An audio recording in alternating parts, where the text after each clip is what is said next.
the floor.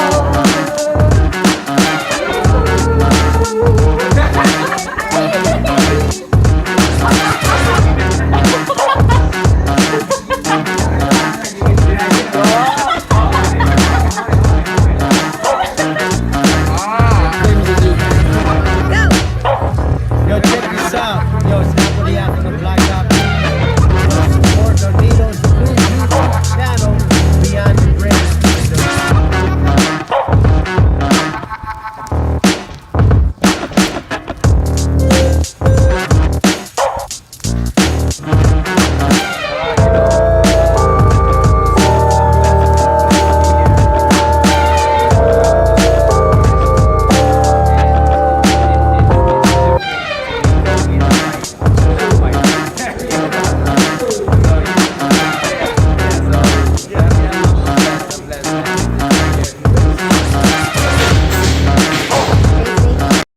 Ladies and gentlemen, introducing Nonito Donaire. Could this be tonight?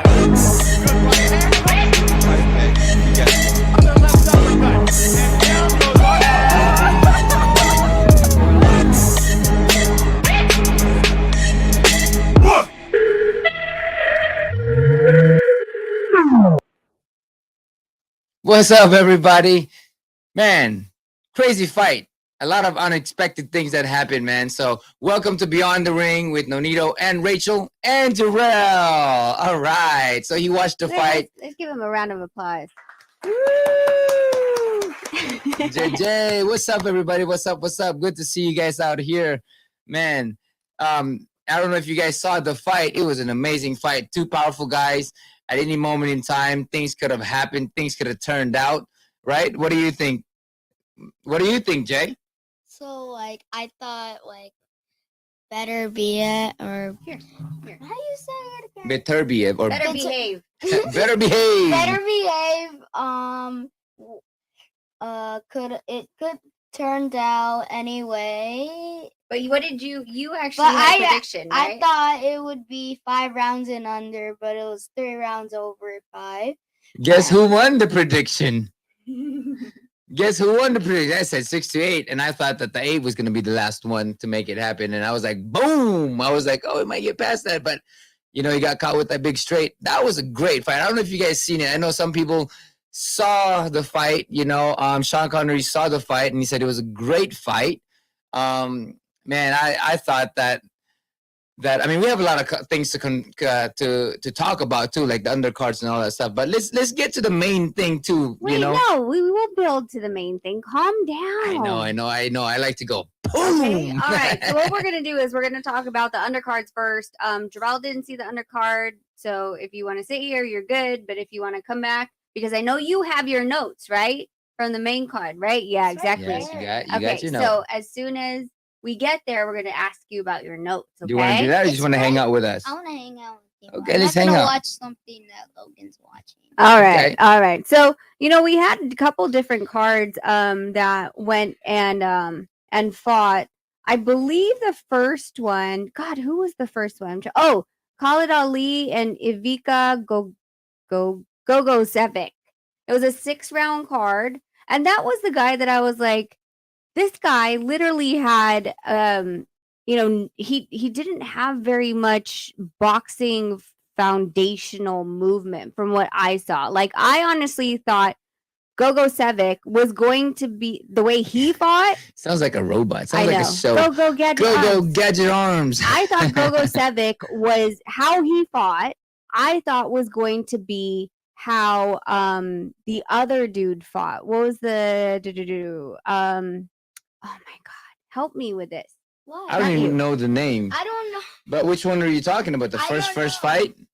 Was it Hardy? I think it was Joe. Was it Hardy that I said? I was like, come on, like this guy has had oh no, sorry, Dale Sharp. Okay, so Oh, Sharky, Gogosevic. the Sharky guy. Yeah, Sharp. Oh, Shark. Sharp. Not Oh. Sharky. That was the other guy. Okay. There was no This is Sharky guy. Oh, there was no Sharky guy. No. There was no Sharky. So This is a Gogosevic, the way he fought was almost like a bar fight, like just swinging wildly, not really any like punch placement, Right. just, and I honestly thought Daryl Sharp was going to be like that, having a 7 and a 93, 96, I think. 96 record. Yeah, it's crazy. I honestly expected less of him than Go But he did pretty good. I mean, Ken Mitch was like undercard, schmundercard. Undercard. We gotta go through this because I do have a pet peeve in the undercards. Like, we're not going to talk about every single one of them, but I'm going to be honest. Like, we saw Dalakian and Jimenez. Jimenez. And that was for a title fight. That fight. was for the flyweight world title fight. Yes. And y'all put them before, at the pretty much an opener underneath two brothers. Yes. And one was a debut and the other one was a 10-0 fighter, I believe. Right. And it was like you put those guys on top of this guy, on top of a world title fight. Right. So it was crazy to me because we were talking about it. I mean, this is a lot of, I guess you can call it disrespect. I call it disrespect. Not to the lower division, because it could be any lower division, but it was a disrespect because they were fighting for a title fight. And of course, us little guys need some love too. So what's up, D? Conscionery. Who else we got here? We just want to say what's up first. Can you drop it down for me to say, Rick Timms, King Mitch, RDD TV, Sabu, Omega Red. Yep. Yeah, man. So D's here. I don't know if you said D. Yeah, I saw D. Okay, cool. So so the brothers, it was who are the brothers? Carol Itauma. And then there was, I think it was Moses, was the younger one, the 18-year-old that knocked the guy out in 14 seconds. Wait, the bigger guy? No, the bigger one was the older one. That's the bigger guy. The older one was the one that went first. No, he got knocked out. The one first got knocked out. That's the older one. Really? I believe. Yeah. Mm-hmm. And the other one. You guys 18? In the chat, tell me if I'm wrong. The baby one was the one who knocked him out, knocked the opponent out in 14 seconds. So that's the first round. That's the his younger debut. Brother. Oh, okay. I see I see what you're saying. So the other one was 10-0, and he lost. And then the 18-year-old was the bigger guy. That's so weird. Why would you put the older the pro debut after maybe he's a filler? Do you think it was? No, it was a 6-round fight. I don't know. Because the other one. Either way, I don't care. Both of them should not have been before. After a world title fight. Yes, I am. I 100% agree with that. No, and this is why, when people go, oh well, yeah, none of the lower weights get any love. Yeah, come on, this is blatant that they're not getting any love. They're doing 12 rounds on a world title fight, and you put them as an opener. Right. To a debut fighter. Donaire Junior. That would be you, right, buddy? Mm-hmm. Yeah. Yeah, you're the junior. Yeah, no, that was so crazy to me because you're a world title, you're world champion, but yet you're opening for everybody else. You're opening for a pro debut fighter. Exactly. What do you think of that, Jay? What if you had all this experience and then you were put first rather than being closer to the main event? What would you feel about that? I would feel really so if I do you feel disrespected by that? Yeah, I would 100%, right? Yeah. And I would feel not special to other people because if I was that would be pretty much idiotic because big words. Big words. Okay. I mean, we didn't teach him that, by the way, so he just came up with that.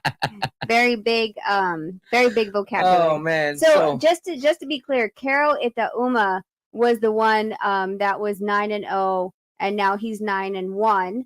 And yeah, so he was supposed to. Oh wait! Didn't we? Somebody here in the chat before was saying, "Oh, you gotta check out the Itauma brothers." Yeah, well, we did. Yeah, and wow. Okay, so apparently, that's just kind of the thing. Prospects gone wrong. He was KO'd by the right to the head for the WBC International Light Heavyweight Vacant title. And he was getting caught with it, man. That was a Mhm. crazy thing. He was getting caught with it with the Argentinian guy. Yes. Argentinian guy Esquivel Moderna, 28-10.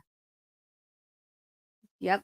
And then I believe Moses was his brother, Moses Itauma, and that was the 14 seconds. Yes, this is my DJ son, D. This is my DJ. He's the one that made all the music that we have here. He's the, the Make It Rain, Make It Rain. He's the one that made all of this stuff. So, he'll be DJing for all of us when we set everything up. Yep. So the Moses Itauma, he's the 18-year-old, the second guy who fought. Right. He was a debut fighter. Wow. Yeah, that's that so fought crazy to me. Marcel Bode, who was 2-1. But let's talk about that fight because you were pretty irritated about that fight and how the commentators were giving their own Yeah, I was so mad about it because no disrespect to the guy, congratulations for the victory, but the commentator had played a scenario, or what was the word? Here, I took a note of it. Yeah, the guy got hit a little bit. He blocked it off, partially on his chin. Partially on his chin, and he kind of backed out. He was still up, and then he gets hit on the gloves while his gloves on a high guard, and the guy hits him on the gloves, and he pretend that the commentator said that Moses couldn't recover from that big shot. First shot that partially blocked. No, the full shot that was blocked. He wasn't even talking about the partial chin shot. He was talking about the narratives. A lot of the commentators were putting narratives, I guess, just trying to hype the fighter, and it was crazy to me the favoritism of I guess in the UK fighter. You can see a lot of that stuff. That from what my perspective was of maybe trying to grow the fighter in people's eyes. Yeah, no, for sure. And let's do this real quick. Hey. John Boy, I don't think I've seen you here before, but I know where you're from. I've seen you completely over at Fanon's channel. Oh, do you want to do it again? You want to do it again? Okay. Okay. Right. So John Boy, he made the music. If you don't know, this is his beat. He made it for us. This is specifically to be on the ring with Nonito and Rachel. You know how to do it, right? Yeah. 2 to the right, 2 to the left. Turn it Okay, on. right there. It's on, baby. You don't have to. No, it turned it funny. All right, let's All right, go. okay, you want to do it You again? ready? Yeah. Since this is yours. All right, here we go. Ready? Hey. I appreciate you, brother. I appreciate you, man. Yeah, go ahead and read that for me. Shout out to everyone. First time in a long time I enjoyed a top ranked card. Tim Bradley, a joke. Couldn't help to say Spence's name. Wow. We watch fights on mute a lot of the times just because we don't like to hear what they want to say and what narrative that they want to tell. The bias and everybody had their own personal opinion and all of that stuff. But they're always pushing a narrative. That one undercard undercard is exactly what they were talking about when he said, "Oh well, he couldn't recover from that big shot." And when the shot was fully blocked. Yeah, the shot he got caught. No, stay right there so mom can go inside because you're in the middle, bud. Okay, so the shot was blocked. It wasn't even partially blocked. It was hit. He got hit with it. And he got hit in the gloves, actually. He hit himself is more like the case, right? He knocked himself out is pretty much what happened. The first one was a partial chin, right? Right. And glove. And then the second one was a full, glove. He completely hit it with a glove, for sure. Needless to say, it's more of he knocked himself out. Yeah. Okay. Well, it just looked like he didn't want to fight no more, for sure. Yes. You want to dance this show, buddy? Here we go, all right, Jay. Ready? You better get ready. Go. Hey.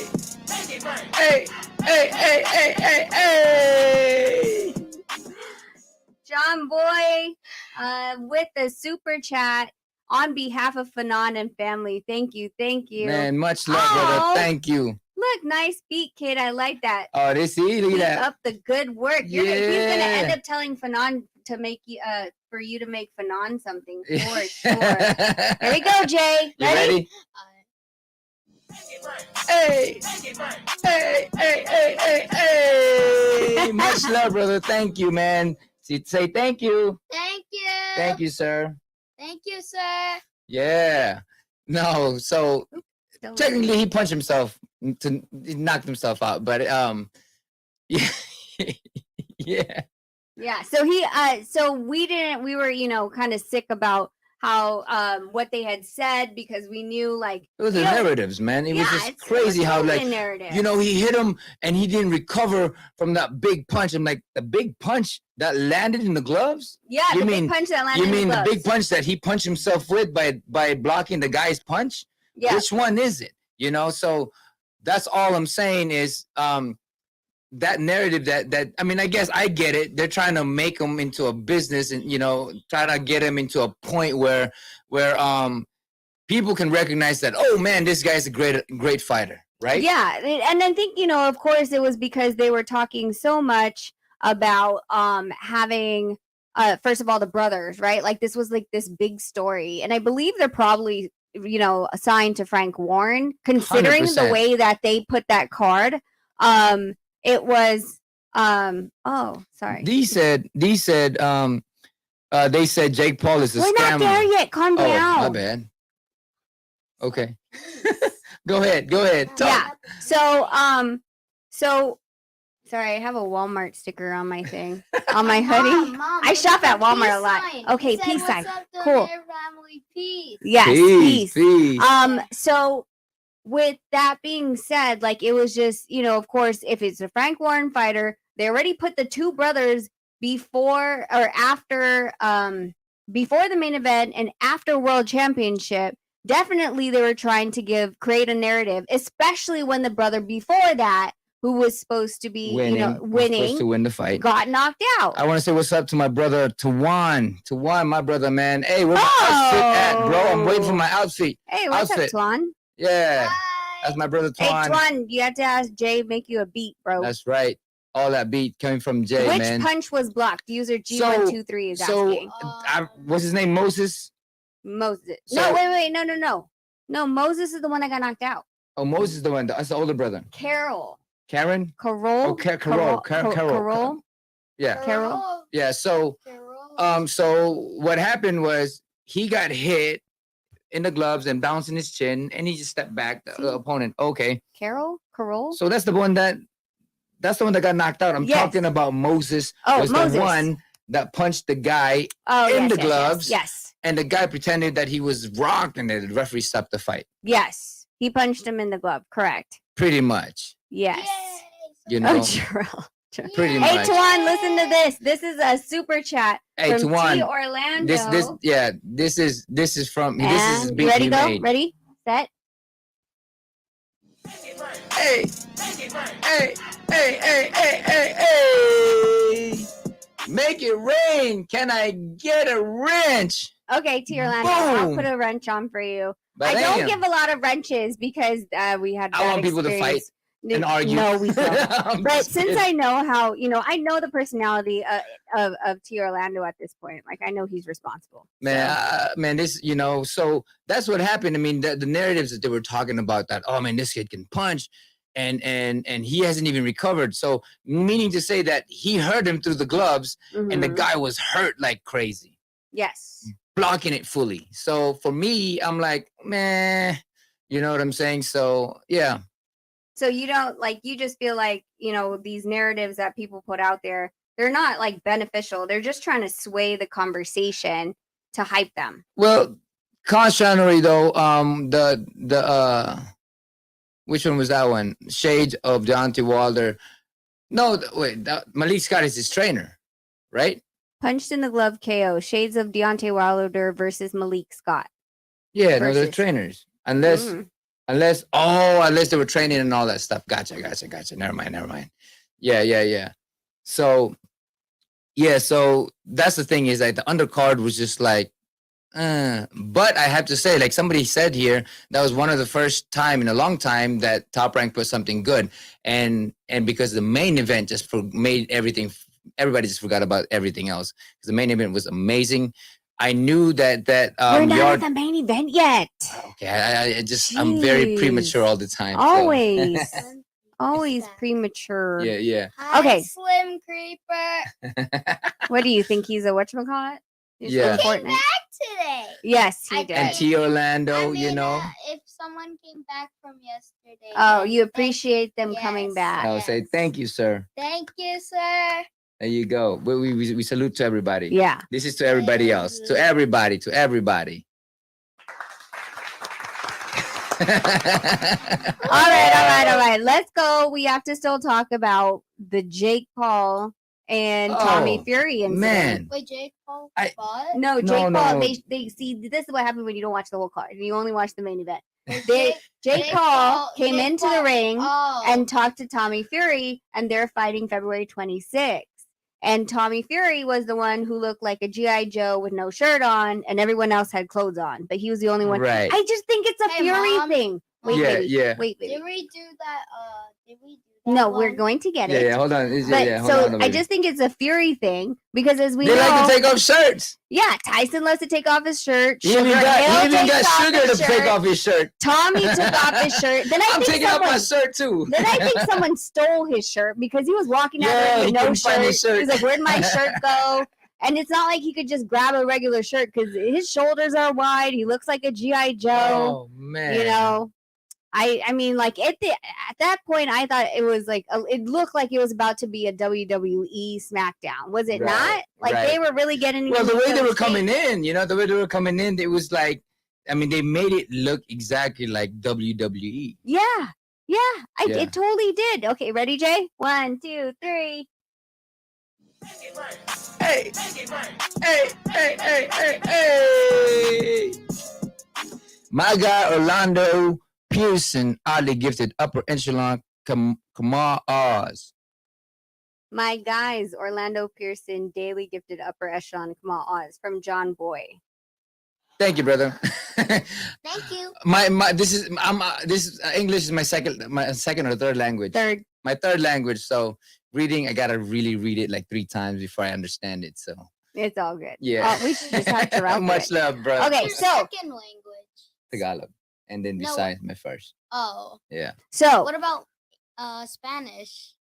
A little he bit of thought Spanish was English when he was When in I came in in the ESL. US. Yeah, we'll Yeah. talk about that later, baby. So, So when it comes to Tommy Fury yes. came in, took off his shirt, and then then Jake Paul came in with, I swear to God, the same outfit he always wears. Does he ever wear any wore it color? at the WBA convention.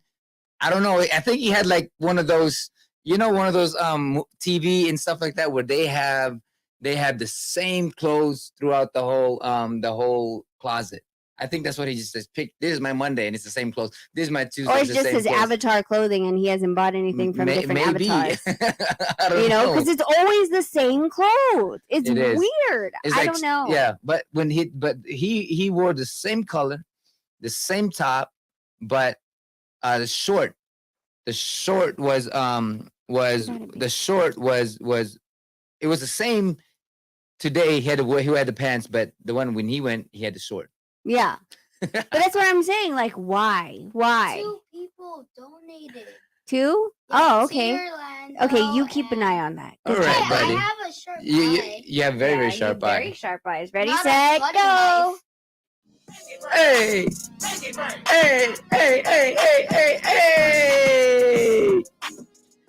How y'all feel about the commentary for the fight? That's exactly what we're talking about. It's crazy. The narrative that they were talking about was just insane, and at the same time, the way they were just trying to hype everything up and hype everybody up, that was on the promotion. Yeah, but we It was ended very up blatant. after the Moses fight, we pretty much just put it on mute because we didn't want to hear. I don't Yeah, particularly like to hear what other people have to say because I don't want to be swayed, and I feel like people sway a lot. Right. So- Hey, Tuan, you got to get him some gig, man. You Ready? know? All right. 3, 2, 1, go. Hey! Hey! Hey! I'm gonna All have you right. read. Okay, I'll read this one. All good. English is my second language. I'm born in Texas, but Fanon be reading my super chats. like I'm new to America. Good job, Jake. Laugh out. So I got my Does, excuse. Fanon So- does like repeat it like 3 times Yeah. when he reads the super chat. Yeah, for sure. So this is Sure. like But we me when love I'm Fanon reading. here. Yeah, We we love love Fanon. Fanon, man. You know. Yeah. So let's again let's talk about this. So when it comes to them fighting, like they have 4 weeks, right? And they're going to be fighting over there because Tommy Fury can't come over to the US for the fight to happen. So Jake Paul is going to go over there. And they're pretty much almost have the same record at this point, right? Jake Paul is 6-0 and Tommy Fury is 8-0. Right. So it's going to be really interesting, I feel, as far as 2 people talking crap. But what I thought was funny was when Jake Paul was discrediting Tommy Fury. It's like, dude, if you're going to discredit him, you're literally picking to fight him. So what does that say about you if you're discrediting him as a boxer? Well, because they kept saying that you're only fighting MMA fighter, Or retired 50-year-old, fighters. 49-year-old fighter. Yeah. And then it's like you're just writing off your brother's name. Yeah. Yeah. So I mean, I was always told by my manager growing up, Wasn't me. because you got me on a counter. No, I'm just saying It wasn't because like me. when you say manager, they think it's me. So I'm So being very clear about before this. she was my manager, the previous back in the day manager, she would tell me all the time, or she would tell me all the time was that you have to hype your opponent up so you can get your name higher. Isn't that what Bud Crawford did for Abernesian? Well, that's the technique Or I'd of be sneezing. amnesia. Amnesia. Abernesian. Ambrosia. Yeah, ambrosia. I swear, I still Everybody's feel name. bad for him. Okay, I feel bad for him. Yeah, no. Okay, so you're saying that they have to do that. 88 Sports Talks in the house, upper echelon, and of course, I just saw 817 AK Mr. Talk Too Much in the chats. Thanks for coming by, guys. Yeah. So you're saying that these guys have to. John Boy said, I swear, I thought Jake Paul was in the ring with Bud Crawford when he was saying all of that. Oh my goodness. Boom. D, this is Jarrell, not Logan. Yeah, this is Jarrell. Yeah. Now, Jarrell, mind you, both my sons named Jarrell. So Jarrell Michael and Jarrell Logan. Oh, it's Logan. So, No, it's not like yeah. Yeah, So- Yeah, sit down. yeah, so they said you're adorable. See, that means you're yeah. So by the way, he's a very athletic kid. So he's too smart for his for. Well, he skipped a grade. He didn't get that from you though. He said he gave David amnesia. Yeah, okay. So back to what we were saying Yeah. is that's pretty much what Bud Crawford did, right? Because everyone was questioning him, like, what the hell? Why are you fighting this dude? And then he comes Yeah. over and he's like, well, he's a really hard fight and blah, blah, blah. And we're like, bro, who are you playing?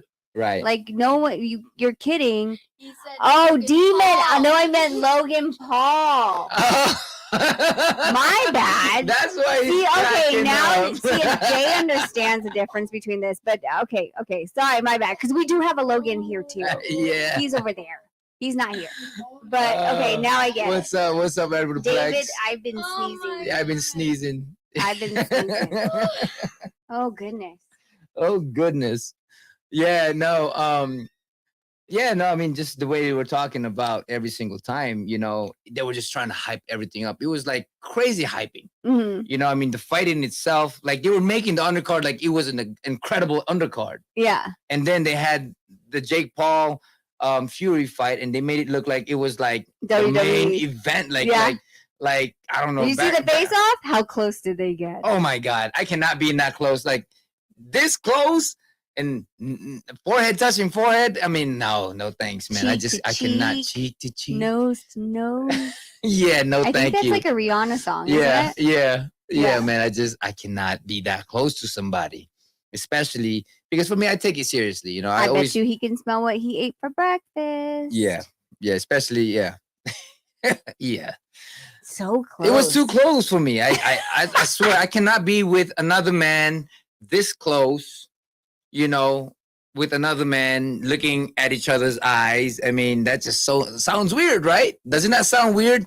This close and eye to eye. Cheek to cheek. Cheek to cheek. So romantic.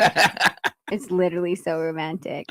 But yeah, that was too close for comfort for me, man. Like, you know, it was crazy though, because I think that they were, this is what I think. They were trying to make it a scene, but I think they both got into each other's nerve because like Fury pushed him, Mhm. right? And then Jake Paul started just getting mad too, and he started trying to get all hype and stuff like that. You know what I mean?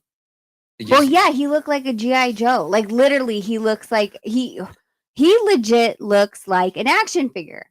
And so, like I told you, I'm like, dude, how slow does this guy punch? Because he seems like he lifts a lot. Right? His So arm the- was the- yeah, but he had this little tiny head though. Do you notice that? I mean, no disrespect, but he had this little tiny head, and I thought that, you know, his arms. Oh, Just like did he really, remind really big. you of remember Super Mario Oh, Brothers? Super Mario, the movie, the first movie where he had this little tiny ass head. Yeah, the dinosaur head. Yeah. And then they had big shoulders. What's Those up, Marquis? What were they called? I forgot. Goombas? What do you call those? Goombas? Are they Goombas? Is I that mean the brown short haired thing that look like Yeah. mushrooms and named Goombas Right, and work but- for Bowser? Yeah, Bowser. Who always falls off into Right. lava? Yeah, Yep, that yep. guy. Goomba? Yeah, Okay, Goombas. so they're the Goombas. Okay. So yeah, I mean that's pretty much what he looked like, and I'm wondering how long his endurance is when he has that heavy of a He muscle. had a mushroom head? No, he didn't have a mushroom. You know, But- I mean, it can affect how you perform if your body is with me, when I punch, it's my whole hips, body rotation, right? And it to me, it doesn't matter if I have bigger arms and stuff like that because I use my shoulder and all that stuff or my hips. But for him, he seems like the type of guy who would use his arm a lot, you know, as strength, as Yeah. power. And that will tire the crap out of them if they're fighting 8 to 10 rounds. Yeah. Okay, so I've been seeing some stuff in the chats about that Jay's here and stuff like that. Let me just reassure you as parents. I thought Bowser. Okay, Bowser. That he has read, has seen, has experienced, especially people in Vegas, you know, saying things that may not be appropriate in other families, but he's fully exposed, especially with boxing in the boxing gym, what they say. And he knows that he's responsible enough to know and understand that adults use certain words, and that if he chooses to use them in school or in any other circumstance, he will have to have the accountability and responsibility for the repercussions of his actions. Right. So And Jarrell knows. So he's good. He's I fine. used to play Pokemon Go. Who are you? I'm talking But to what everyone. we're saying is that like we give them a choice, you know, because they're gonna grow up anyway. You know, it's might as well know them that these are bad words and they can, you know, they can get you in trouble, but that is your choice to make. If you say it and you get in trouble in school, guess what? That's on you, not on anybody else. You know, so he has to learn that what he does is his choice, is himself, you know, and he can't blame it on anybody else just because he heard it. One way or another, he's gonna learn it anyway. Here we go. Jay, dance. Hey. Hey. Sean Boy said that his Thank jokes. you. No, my jokes are for grown jokes. LOL. All right, I think it's up to you. I got a lot of what's it called, dad jokes, and No, they're you're like sad. laughing at me, and they're like, Well, why don't we do this? Why don't you get Jay's notes? Okay. Grab his notes for him. Are we Okay. done with all And of no, it? and then you are going to talk to your dad. I'll give you my mic, and I'll just sit over here and listen. And then after that, me and Dad could talk to the fans. Okay. all right, So then here you Did go. someone just do that? Oh, John. Yes. John Boy. Yay! Thanks, John Boy. yeah. Boy, something like that. Here we You go. ready to Ready? dance? Okay. Yeah. Ready? 3, 2, 1. Hey. Hey. Thank you, brother. Thank you. This is what do you say? Y'all seem like great parents, and I got I'm mad gonna respect for say, y'all. girl. Okay, you want to read it? First time supporting. No, No, no, not that one. The blue this one. one, the blue one. The blue one. Y'all I seem. was, I was just y'all No, this- seem like great parents. I got mad respect for both of y'all. First time supporting an Asian channel. Thank you, brother. I Thank appreciate you, that, sir. man. Thank you, sir. All right, so I'm going to pass the mic over to him. And Jay has his annotations go round by round with Jarrell. Okay. You guys talk. I'll be over here, helping with the chats, and make sure Yeah. I'll just move them in. It's okay. So like this is so it's you good, guys it's good. talked about all of the So other this is rounds? what we're going to No, talk no, no. about is Other- Beterbiev and Yarde. Okay. Yay. So tell the people your note and watching the fight and all that. round by stuff. round. So Round by we're round. gonna have So it first and foremost, in the first okay, hold on. First and foremost, going into this fight, you're looking at the fight between Yarde and all his opponent and Beterbiev and a few of his fights, and you thought that Beterbiev was going to take Yarde out between first to three, not more than 5 round. That was your prediction in the fight because you saw that Yarde was opening himself up a lot and he crosses his leg a lot, right? But he didn't really cross his legs to me. So this fight. Yeah, Right. this fight. So why don't he you tell changed up what your his notes game are? plan So from, go. like along of it. He changed his game He plan from definitely like, changed his game plan, right? Yeah, that was a different game plan. I didn't even expect him to box so well in that fight. He managed to Why don't you tell me your note? okay. Tell me your round note. one. So round one. Wait. Round one. Fight. I thought you Go. already did that Go. audio. Go. Why don't you tell me your round? So in the first part, I saw that a Yarde was coming forward, and So Yarde was coming forward. Oh no, Beterbiev was coming forward. Yarde In the first round? No, I thought Yarde was. Okay. In the beginning. In the beginning, in the Yarde- early first you minute. said Okay. round one. All right, buddy. Okay. In early beginning, he was coming in. Yeah. And it looked like they both made first contact at the same time. Oh, you mean the very, very early of the first round. Yes. Gotcha. Okay, keep going. Then, so like his game plan Right here. made his jabs.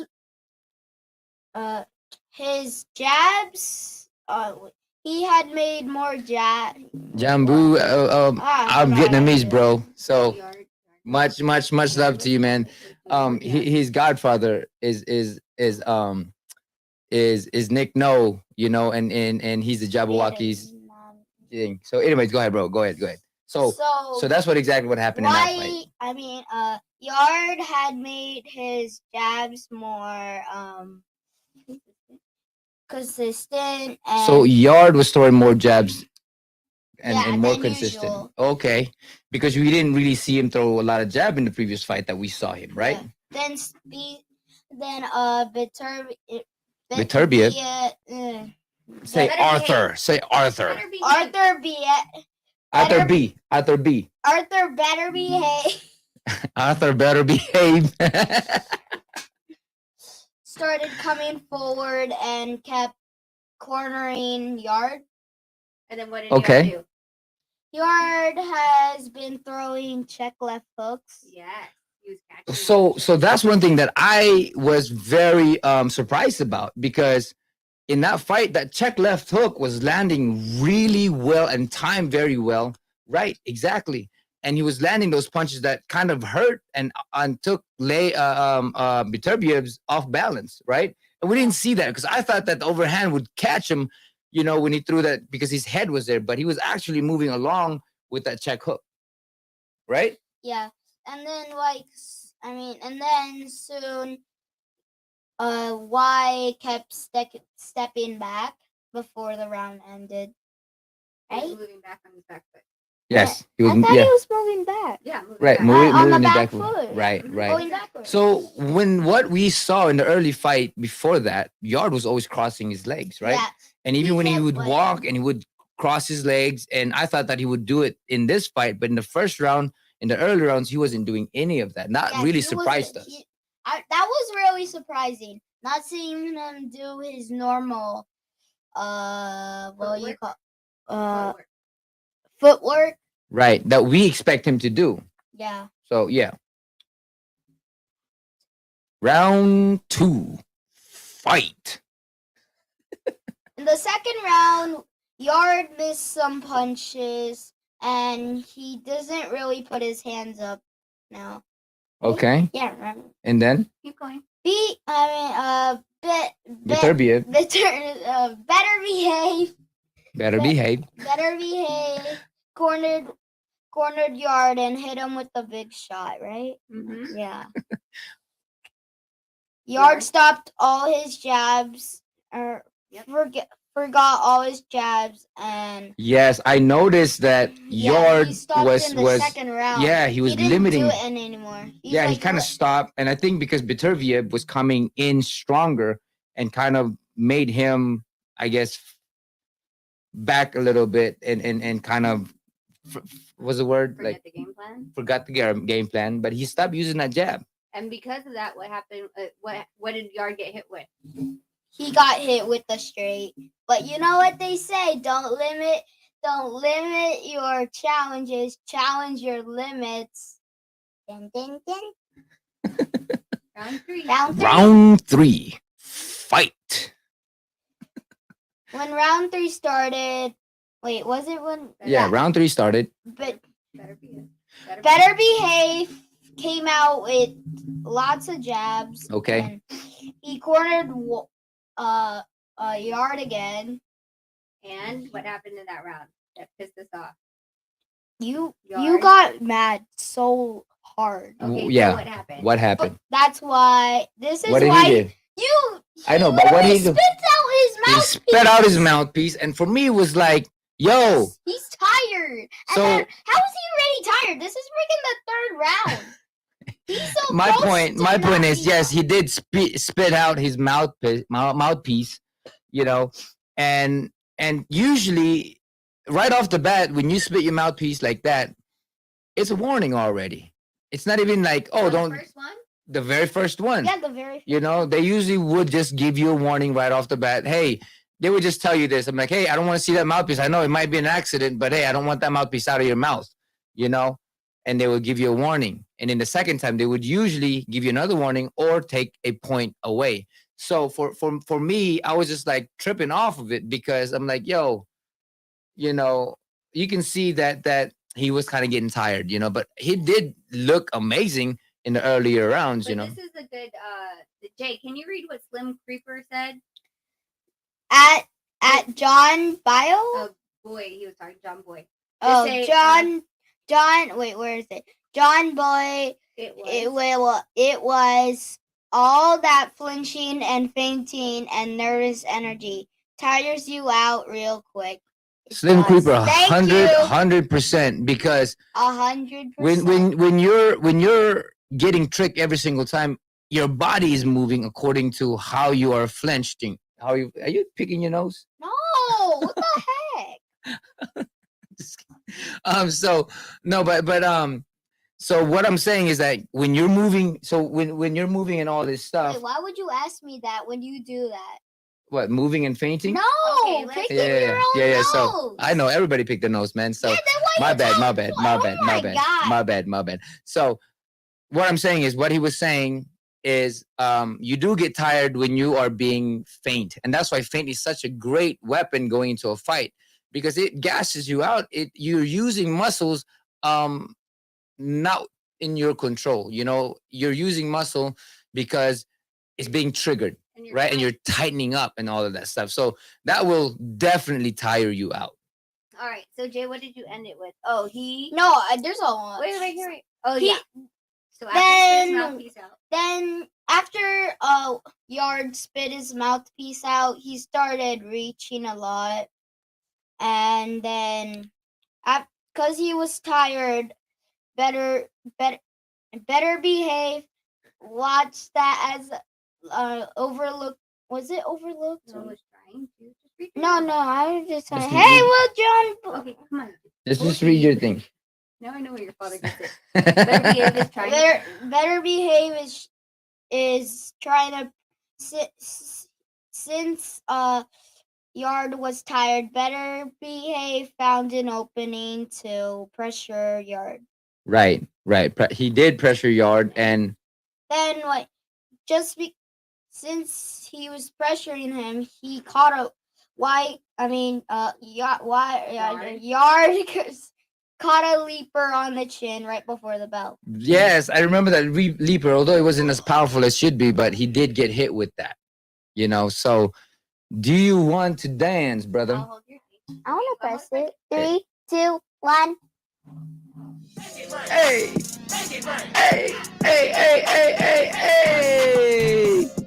I love the family interaction. Reminds me of me and my kids. I appreciate that, man, because it's very, very important to be doing things with our kids. Because sometimes we're caught up with work, or for me, it's training all the time. They're in school, and then by the time I'm home, they're home. They're doing their homework, and I'm dead tired from all the training. So, the weekend is definitely something that we want to hang out and all that stuff. And he's shown interest in one. And he did show interest in boxing, which is really cool. And life. All right, so round 4. Round 4, fight. So what you got in round 4? At the start of round 4, I caught that Beterbiev made more pressure on Yarde, and Yarde wobbles with straights coming right at him. Right. So Beterbiev was coming in harder and more aggressive in this round. Is that what you're saying? Yeah. And then Yarde has his mouth open, and then yes, I remember that his mouth was open this whole time. Right. Right. He was like, and he's so tired. He looks so tired. He did look tired. He looks like he can't. When was the next time he popped the? Jarrell has it in his notes. Oh yeah. Okay. Cool. All right. Be And patient, then my what son. happened? What else did So he what do happened? What happened? besides that? Beterbiev did an uppercut on Yarde, and Yarde started to reach even more. Round 5, fight. There you go. And then they got mad again because Yarde freaking spit out his mouthpiece. So he spat out his mouthpiece, and at this time you can see that Yarde was very exhausted. And the guy was taking a long time to do the mouthpiece, and the referee was just like, "Yo, sir, he was trying to tell him like, hurry up." But you can tell that they were trying to. I would have done it if I was that tired too, but they did take that time, and the referee kind of just didn't even give it a warning, huh? No, there was no warning. So to me, I was like, "Yo, that should have been a warning. That should have been a warning at least." So yeah, I mean, he said hi from South Korea. Hello. Hi, Jewel something. Sorry, Jewel Torre. Yeah. Hi, Jewel Torre. So yeah, go ahead and read more of your notes. All right. So then it should have been already a warning for it. 100%. Yeah, 100. Yeah. They should have just taken away the mouthpiece. You cannot take away the mouthpiece. I mean. Oh, you mean a point, not a mouthpiece. A point. Okay.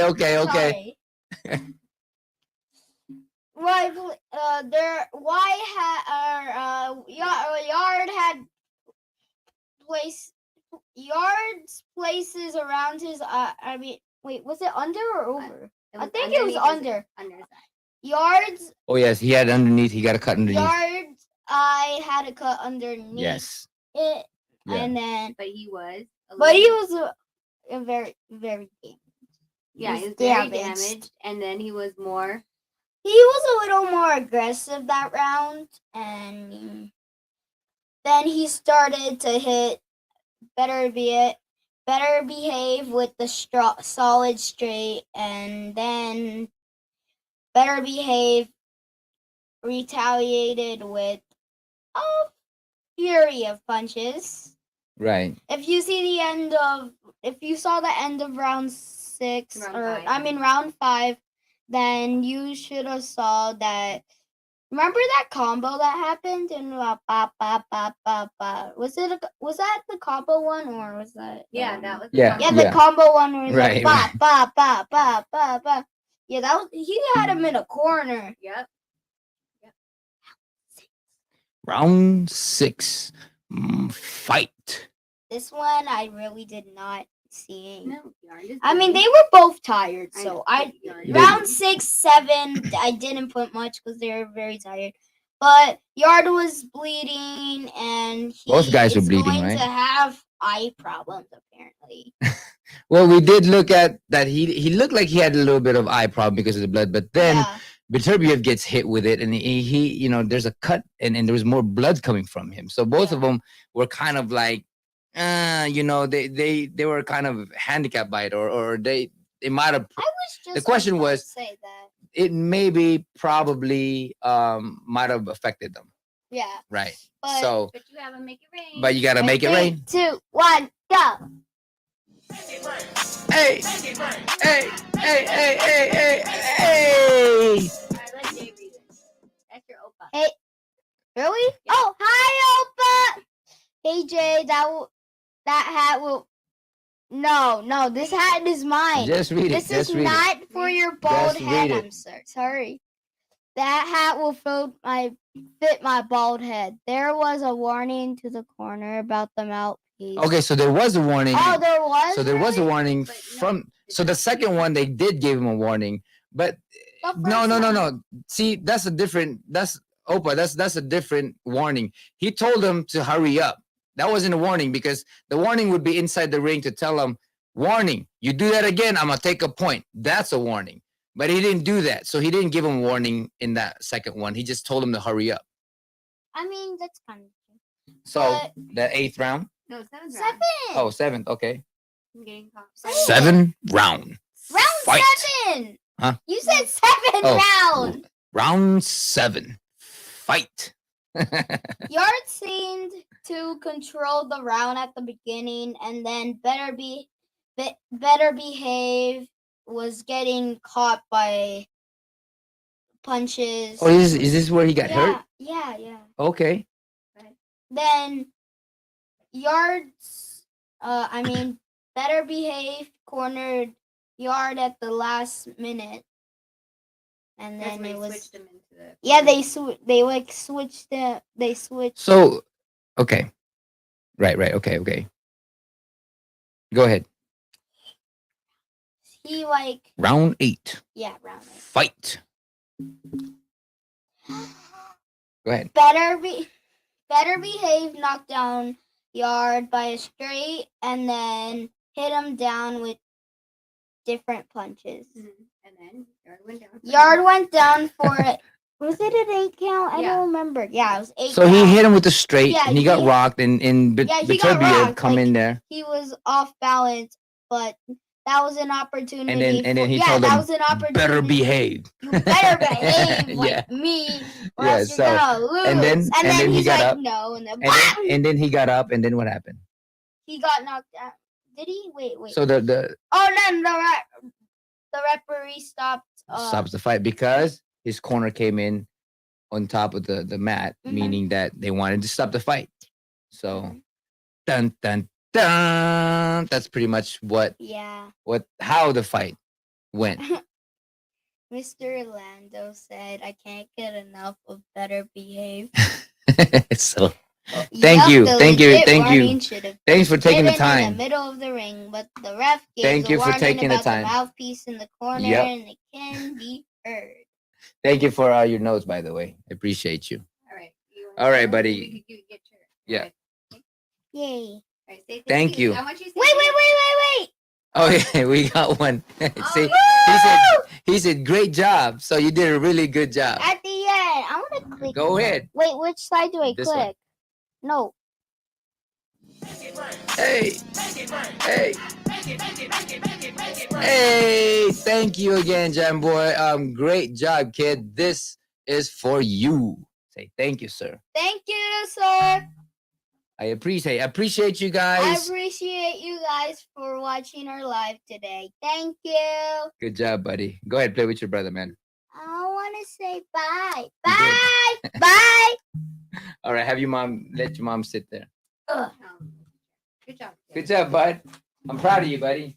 You gotta do more of this stuff, I okay? need hugs. I need hugs. All right. Here we go. Go use your iPad. All right, mom. Yeah, so that's well, if we really go back into it, if we really go back into it, one thing that really surprised me in this fight was how incredible Yard was in the early round where he he boxed really well. And Mhm. his feet wasn't all over the place doing the crossing and all of that stuff. So I was very surprised how he came into the first round. Well, no, I mean, like that was one of the things that Drell said. Was it yesterday? Yesterday when he did, the fight breakdown, he was like, "Well, if he changes his game plan before the fight and he works on it," and we're like, "Boy, it's tomorrow," and he's like, "Oh, well, forget it." Yeah. And then you know what? He came out, so I don't know if he heard what Drell said before he got in the ring or not. But apparently, someone did point out his footwork.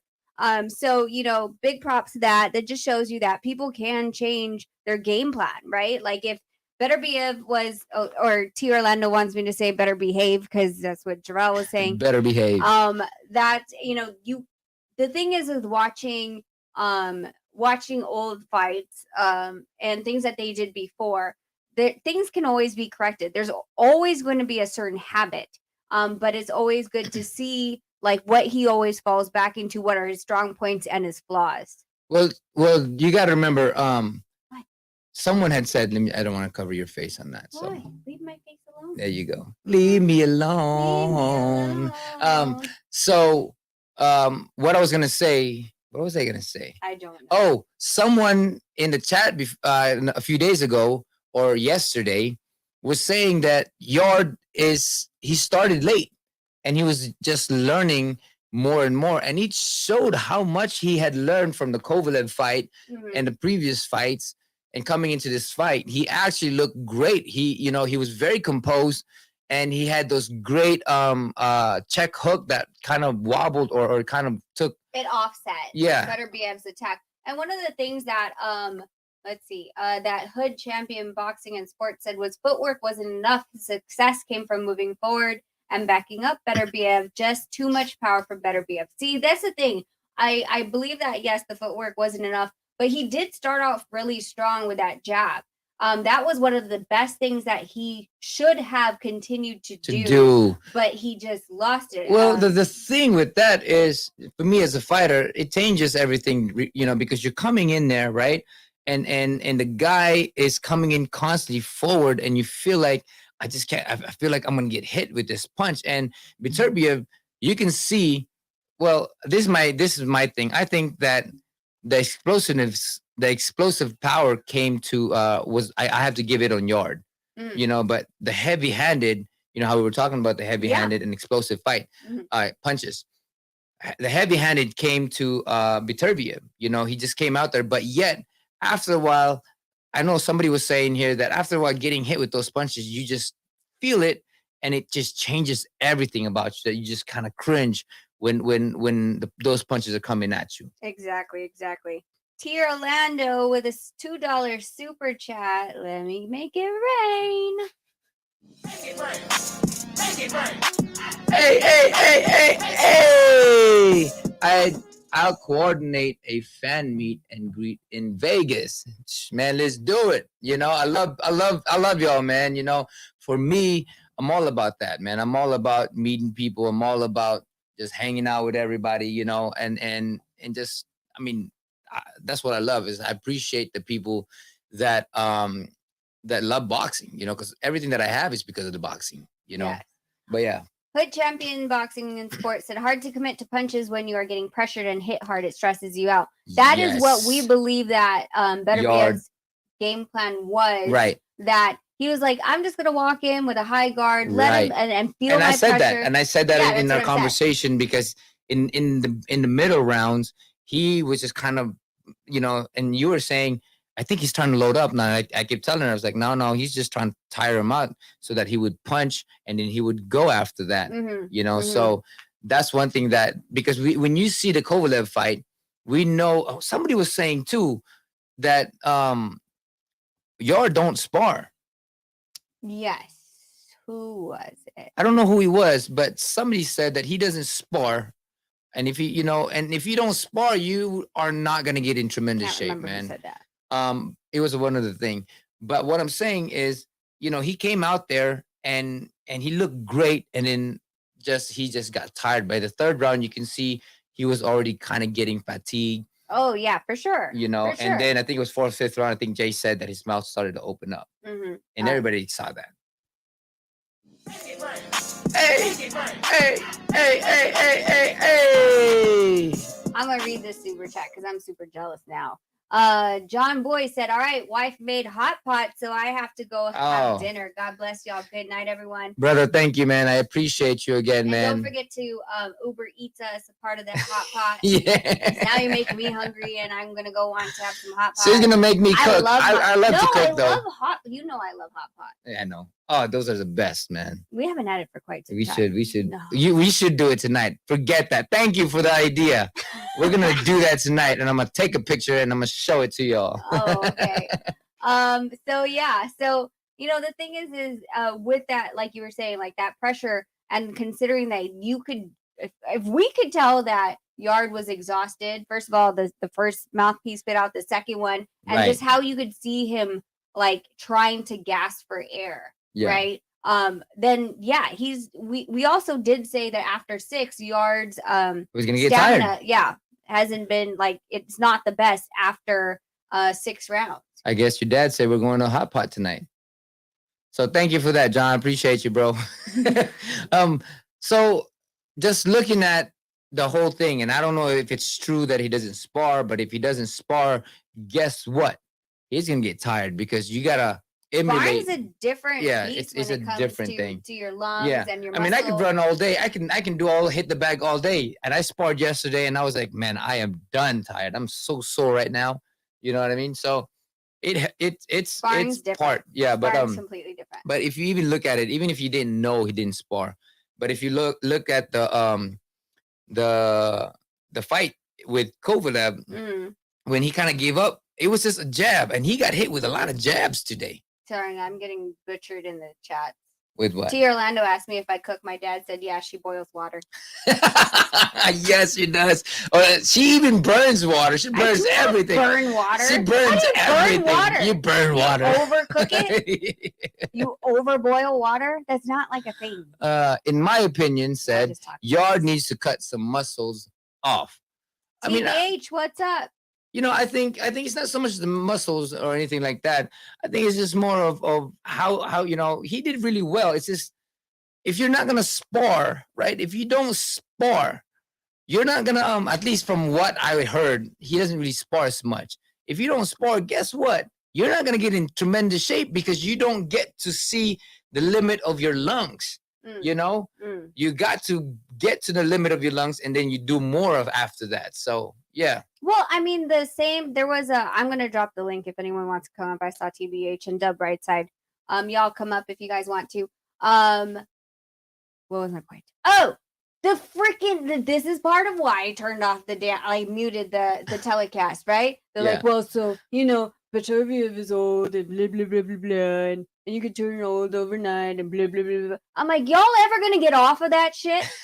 Get off of it. Like, literally, just because that narrative is from a long time ago where they would, first of all, have 15-round fights, right? Mm-hmm. And then less medical oversight. And then 3, they sparred all the damn time. Then they were running 10 miles a day. Like, that's all. And then they didn't have the nutrition that you were supposed to have. Right. In keeping your body healthy. A lot of these athletes, what ages you besides that? What is the difference between me and someone else who, hey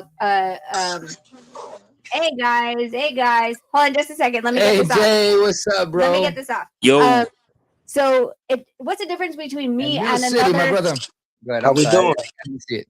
Go ahead. What's the difference between me, who is 40, and another woman who's 30 and doesn't look like me? Well, one of them is genetics. 2 is how you is your activity. 3 is what you eat.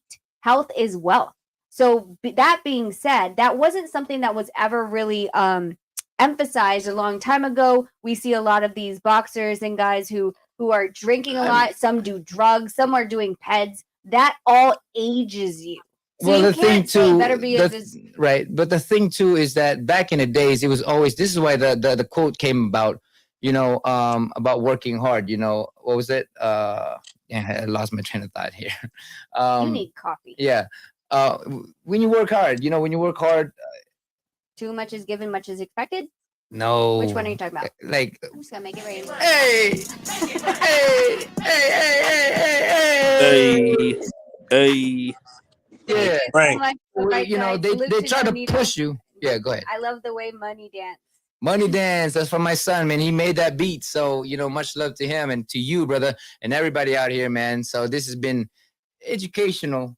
This fight was just been very surprising to us how much Yard came out there differently Yeah, and than I'm what gonna we go grab a expected. drink and y'all's talk. Like, I want to hear what you guys have to say. Yeah, please, everybody. Welcome, TBH. Welcome too as well, brother. What did you think of the fight? I thought it was an amazing fight. I mean, Yard showed so much heart in there. It just happened to be that Beterbiev was just that bigger, stronger man. Everything that he throws is just powerful, and he was playing a lot of mind games in there too. The cool thing about this fight that I like was he showed that Beterbiev is human. You know what I'm saying? Right. He got hurt a couple times, but in the same time, you could see the experience in Beterbiev as far as making it seem like, hey, I'm hurt, I'm gonna be in the ropes, come in, just so he could land that overhand right. And it was just an amazing fight while it lasted, I would have to say. I do want to see a little more Yard. Don't want to see him in the anybody in the top 4 right now. I think he need a dub. I think, but in the same time, he's coming off of that Kovalev knockdown with the jab, and it's been a layoff. You know what I'm saying? So I like to see these guys a little more active. But what a performance, man! I mean, I definitely wanted to hear what you think about Beterbiev and Bivol. Well, first, let me just because I'll get back on that one.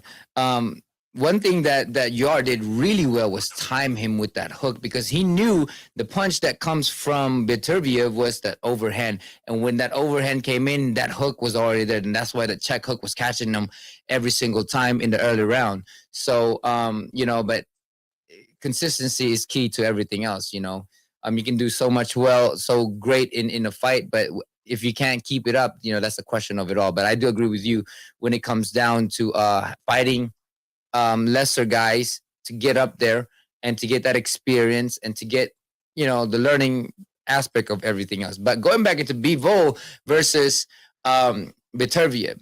Now, I said this before, between Beterbiev and Bivol, when Bivol fought Canelo, I thought Beterbiev was going to get him. And then when Bivol fought Zordo, I saw the different Bivol, the real Bivol. He was there. He was placing the punches really well. He was moving out of the punches in the range and all of that stuff.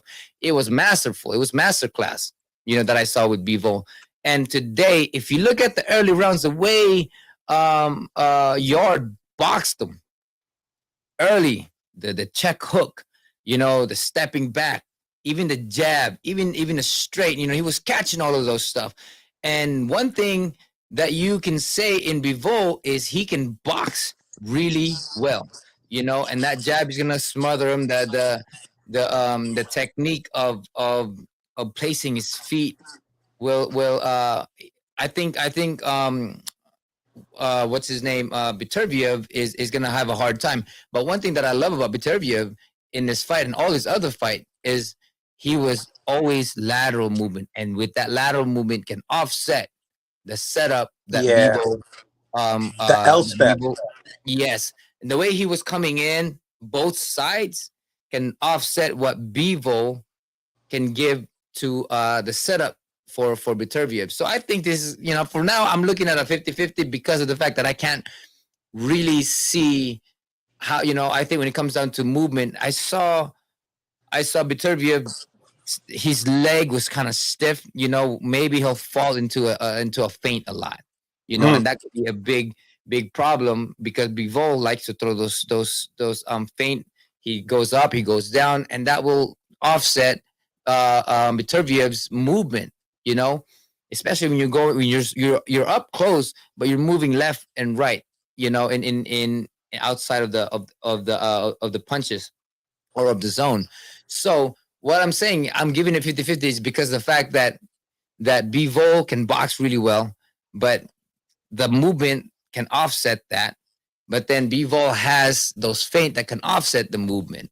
But then Beterbiev has great power going into it, and he can just press the fight when it comes down to it. So it's a great fight. But as I study this fight more, I will see who will most likely, I would go into the fight in favoring who will win. Yeah, and that's if we get that fight too, because we know that the cash cow, the face of boxing is Canelo, and they're saying that Bivol could possibly go down to 68 to get that ticket again, and it's a kind of a bummer because it's like it slows down what we really want to see. We really want to see that undisputed at 175. Everybody want to see this fight. I think this fight is one. I believe you got the top guys in the division, and today we saw vulnerable Beterbiev, but you saw a guy who, the guy he was fighting was also a tremendous puncher, and those guys, I mean, it was a great fight. That's all I'm saying is I truly enjoyed the fight, but the next fight with Bivol is going to be a very interesting fight because Bivol is a very intelligent fighter. Right. And I think the corner did a good job dropping the towel because, nobody knows you better than your corner sometimes. And I think in the championship rounds, it was just going to get ugly. It looked like he was holding the gas tank to be able to really, throw those combinations in the corner. And he had his moments of getting Yarde in the corner, I got to say. Right. And the thing too, the reason why Beterbiev would get hurt is because he would be at a distance of Yarde's punches, So when Beterbiev would go closer, aside from that uppercut, everything else was just kind of not as hard as it could be at a distance if Yarde had his distance. But it was just a matter of time before Beterbiev was going to take him. He already got dropped twice, so it was just a matter of time. Yeah, I definitely agree, man. I definitely agree. It was an amazing fight while it lasted. Hey, it was a great fight because in the beginning, I felt like those uppercuts, man, I was just waiting for those uppercuts from Yarde. I'm like, ooh, what if he lands those uppercuts? You know what I'm saying? And those punches, see, the thing is, Beterbiev was seeing those punches, except for that straight that hurt him. He was seeing all those punches coming on the outside. And when you don't see punches like the uppercuts, I was kind of waiting for it because if you don't see those punches, you're gonna go down. Mm-hmm. Fight of the year. Fight of the year. So far, definitely. He's a candidate for it. I mean, I gotta look back into all the candidate. Definitely on that list right now for me. Yeah, for sure. It's early. It's early in the year, so we'll get more fights coming in. Nice. If I could just 100%. Sorry, were you done, my man? Or could I get my take? Were you finished? No, yes, sir. Go ahead. I'm done. I'm sorry. No, you good. You good. Okay, so I concur with the gentleman. Great fight from start to finish. I commend Anthony Yarde for his heart, his determination. He fought his ass off. He can hold his head up high, man. He's got nothing to be ashamed of. Absolutely nothing. I want to see him again. A potential fight, I think, would be a good fight is Joe Smith Jr. I think that'd be a good matchup for those two. Because they're coming off, knockout losses to the same guy. So it's like they can kind of go through each other, kind of redemption fight. You know what I'm saying? That's a good fight. Yeah. And that could be another shootout, man. Another good one. Definitely another good one. That might be a fight of the year because they're just going to be busting each other's face up. They're both the beasts from the East. Hey, but you know what? I mean, salute to everybody, man. Salute to the donors. Salute to everybody that's on here, man. Look, here's what I say, man, about this fight, about Beterbiev. If he got really good boxing prowess. His jab was there consistently throughout the fight, and eventually, the fight, a real slugfest broke out for a second, and he did what he had to do. You know what I'm saying? Yarde, did better than I thought he would do. Even though his style, he's a power puncher, he doesn't really have much technique to his game as far as punch placement and everything, but. The thing about it is if he forced the fight, he was able to engage and take some of the shots that Beterbiev was given. But one thing about Beterbiev, the one thing that he does great is that he has a steady and strong work rate, and you could tell the difference between the conditioning level of a Yarde versus a guy like Beterbiev. Beterbiev was not breathing out of his mouth. Yarde was. His attrition, his aggression, and his consistent pressure, and of course his I believe they have the heaviest hands in the entire sport of boxing today. You know, the power. I mean, it was just he was breaking them down, and he did get caught. He had to force. There was times in the fight where he had to engage into a slugfest here and there, but when you have the superior technique and the consistent jab that he was able to land, the stiff jab, the shot's going to come eventually, and he did, and I thought he did a smart tactical move adjustment especially when Yarde was able to land those counter shots with the check left in the big right hand he landed. He instead of coming forward, he made Yarde chase him. He used a couple angles, angled out, use a couple angles, and a little bit of lateral movement to reset and bring it back to a certain range that he needed to bring it back to. And if someone like Yarde, who hits hard, man, can't put this guy away, man, nobody can, bro. I think it's going to be a very tough challenge for Bivol. As superior as his footwork is, you have to have some kind of offense to keep a guy like that off of you, especially if the guy's coming in with a jab like that. I don't think he will be able to do what he did against Gilberto Ramirez against someone like Arch Beterbiev. I believe it's going to be a really good fight. And I think whoever wins that fight is pound for pound number one by a pretty good margin. But I believe that it's going to be. To me, I think it's going to be tough on both ends. But I think it's really what can Bivol do more so than what Beterbiev can do, because if his footwork and his speed and his ability to box, because we don't really know who has the better jab. If his jab isn't better than Beterbiev, it's going to be a problem. I think Bivol's has a better jab. They both have good jabs, but Bivol is I concur. I think Bivol is better. I think Bivol would win. So I think when it comes down to that, looking into it, I think that jab. Now that you mention this, TBH, Beterbiev's jab is slow and strong, right? Yes. It's very heavy. It's heavy. Right, it's heavy, but slow. This is, and now I'm have to go because of that. You reminded me. I might have to go with Bivol on this fight more now, because those kind of jab. If now that you're saying that he was always constantly throwing that jab.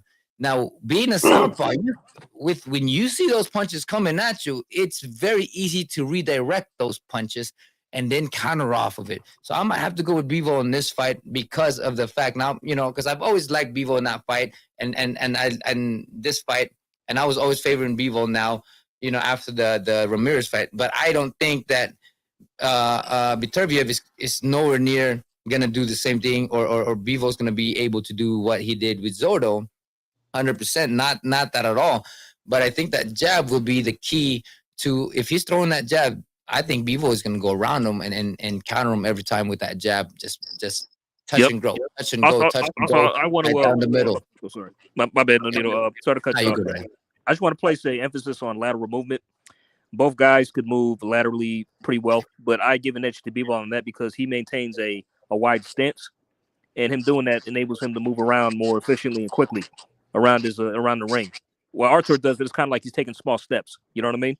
And he only does right. And he's right in front of you too. Yeah, right. And he's good at doing that. I mean, but he only seldom does that. But he's good at it when he does it, but not as good as Bivol, in my opinion. So Bivol has the most superior footwork in terms of moving around. 100%. I think the weight coming from Bivol will offset a lot of that movement that Beterbiev is trying to set up to get to Bivol. And because he's a southpaw, there's so many ways to get out of it. Yep.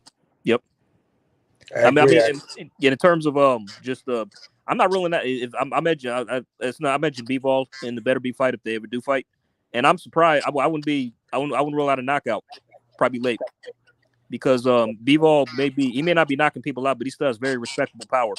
Right. He does. So, and we've seen Artur. I mean, because Anthony hurt him in this fight. He did, as we all saw. I mean, it wasn't enough for where he could capitalize on Artur and get him out of there, per se. But if Anthony, he's been dropped before he's been hurt, so I think Bivol could definitely maybe just rack up a bunch of counters, land some time shots, and maybe drop Artur, or maybe even stop him. And we all know stamina is not an issue for both these guys. I mean, Bivol more so because he could easily go he could probably fight 24 rounds and not be tired. Because he knows he knows how to breathe properly, and he knows how to take control of the fight. And and that's one thing that these both guys were doing, was trying to take control of the fight. And the only reason why I think gassed out a lot was because Beterbiev was trying to take control, and at the same time he was trying to counter him, and all of a sudden his jab disappeared. Talking about Yarde, and then all of a sudden you see his mouth opened up. So I can understand what you're saying, because it's very true. The more control that you have in that fight, the more that the more stamina you'll be able to withstand, anything. But do you guys have so we had heard that Yarde doesn't spar. Is that true, or is that just that? I've heard that as well. I don't know if that's true or not, but I've heard the same. You know what I heard? I heard he doesn't. Here's two things I heard he doesn't do. He don't spar enough, and he doesn't do much cardio. That's probably why he gasses out so much all the time. Yeah. So what did he doesn't spar and he doesn't do cardio or much cardio. Wow. That's crazy to me. So what does he do? Just hit mitts and bag? Or? Yeah. I see know him for a fact. and his trainer doing all this awkward pad work and stuff in the gym. It's like one time I saw it's like his trainer was doing like a 1-2 step dance, and Yarde is following him around. It was so funny and awkward to see, but it's like but my bad, TBH Club, man. Oh no. Stuff? Like Instagram stuff. Because those Instagram myths kind of thing, or kind of something like that. Here's my question, right? Because I'm not a professional yet, but my I have to ask you, champ, right? How like even in your best days, right? And even up to now, how much would you spar a week? 3 times a week or every day? For me, I would do twice, Monday and Friday, because everything else you gotta need to recover. People don't understand how important recovery is in the camp. People push themselves to the limit. This is what I was saying about the quote: "No pain, no gain." Was created. Always the old right. Correct. Yeah. So for me, I don't believe in no pain, no gain. Because you gotta work hard. You gotta work hard. Yes, no pain, no gain to a certain limit. When it sets in that tiredness and your body is telling you that you're done, you gotta go push it farther than that. So for me, Monday I'll spar. I want to be able. This is what I do. Monday and Friday. Every time I go in the ring, I have to be excited to be in the ring, not exhausted going into the ring. Okay. Yeah, and we have this, like we've said before, we actually have it down to a science where, so out of 5.0 being 100%, he has to hit at least 2 5.0 days, and those 2 5.0 days should be sparring days. So that's a 5.0 is he's done everything he can. His heart rate went to the max. His body should have at least, it'll say on his watch how many hours of rest he should have to recover his muscles from that strenuous of a workout. The other ones are not that hard. They're going down to a 4 or 3.5. They're working on different things like strategy, and then strength and conditioning. But it's not like what he's saying is when you continuously spar, you're tearing up the muscles, of course, during the sparring. In addition to you're taking a lot of damage, and if you're doing it, like I've seen fighters do it 4 or 5 days a week, and when they get into the boxing ring, like for the actual match, they had left everything that they had in the. Why though? Is because it's called mental exhaustion. You're so damn tired that you don't want to be in there. You just want to get it over. You're depleted. Yes, you're depleted. You're depleted. You don't want to go in there. That's why for me, Monday and Friday is good enough for me, is because I want to be able to go 100% on each day. I'm not going to go in there 80%. Back in the days, I remember training Monday, I'll spar. Wednesday, a spar. Friday I'll spar, but on Monday I'll spar. I'm 100%. Tuesday I'm training my ass off still, and I'm about 80%. By Wednesday come, I'm 60%, and then by Friday I'm like done. I don't want to be in there. I just want to get it over with. I'm tired. I don't You're at want any 40. part. Yeah, you You know, get injured. and that's how you get injured. And then that's how you train your body to be lazy. Yep. You Yeah. want to be excited, and that's why when I train my fighter, I tell them, you know what, you got to be excited when you go in that ring because you want to be mentally prepared, mentally focused, because you're training your body every time you go inside that ring. You're Right. ready to go. Hey, well, that's a lot of good insight. I'm gonna definitely take note of that. Um, another thing. Well, here's the thing about Bivol, right? As far as on the flip side of Yarde, I heard he don't spar as much, but and I don't think he works out. I think when he goes to the gym, he only does like 60 minutes. As far as training, 60 minutes in the boxing gym. Well, that depends on what you do, right? For me, example, if I have a 10-round fight or if I have a 12-round fight, 12-round fights are not an hour, you know, they're 40-some minutes, and when I go in there, I want to make sure that I can put everything there. I'm shadow boxing for 3 or 4 rounds, and then I go and spar.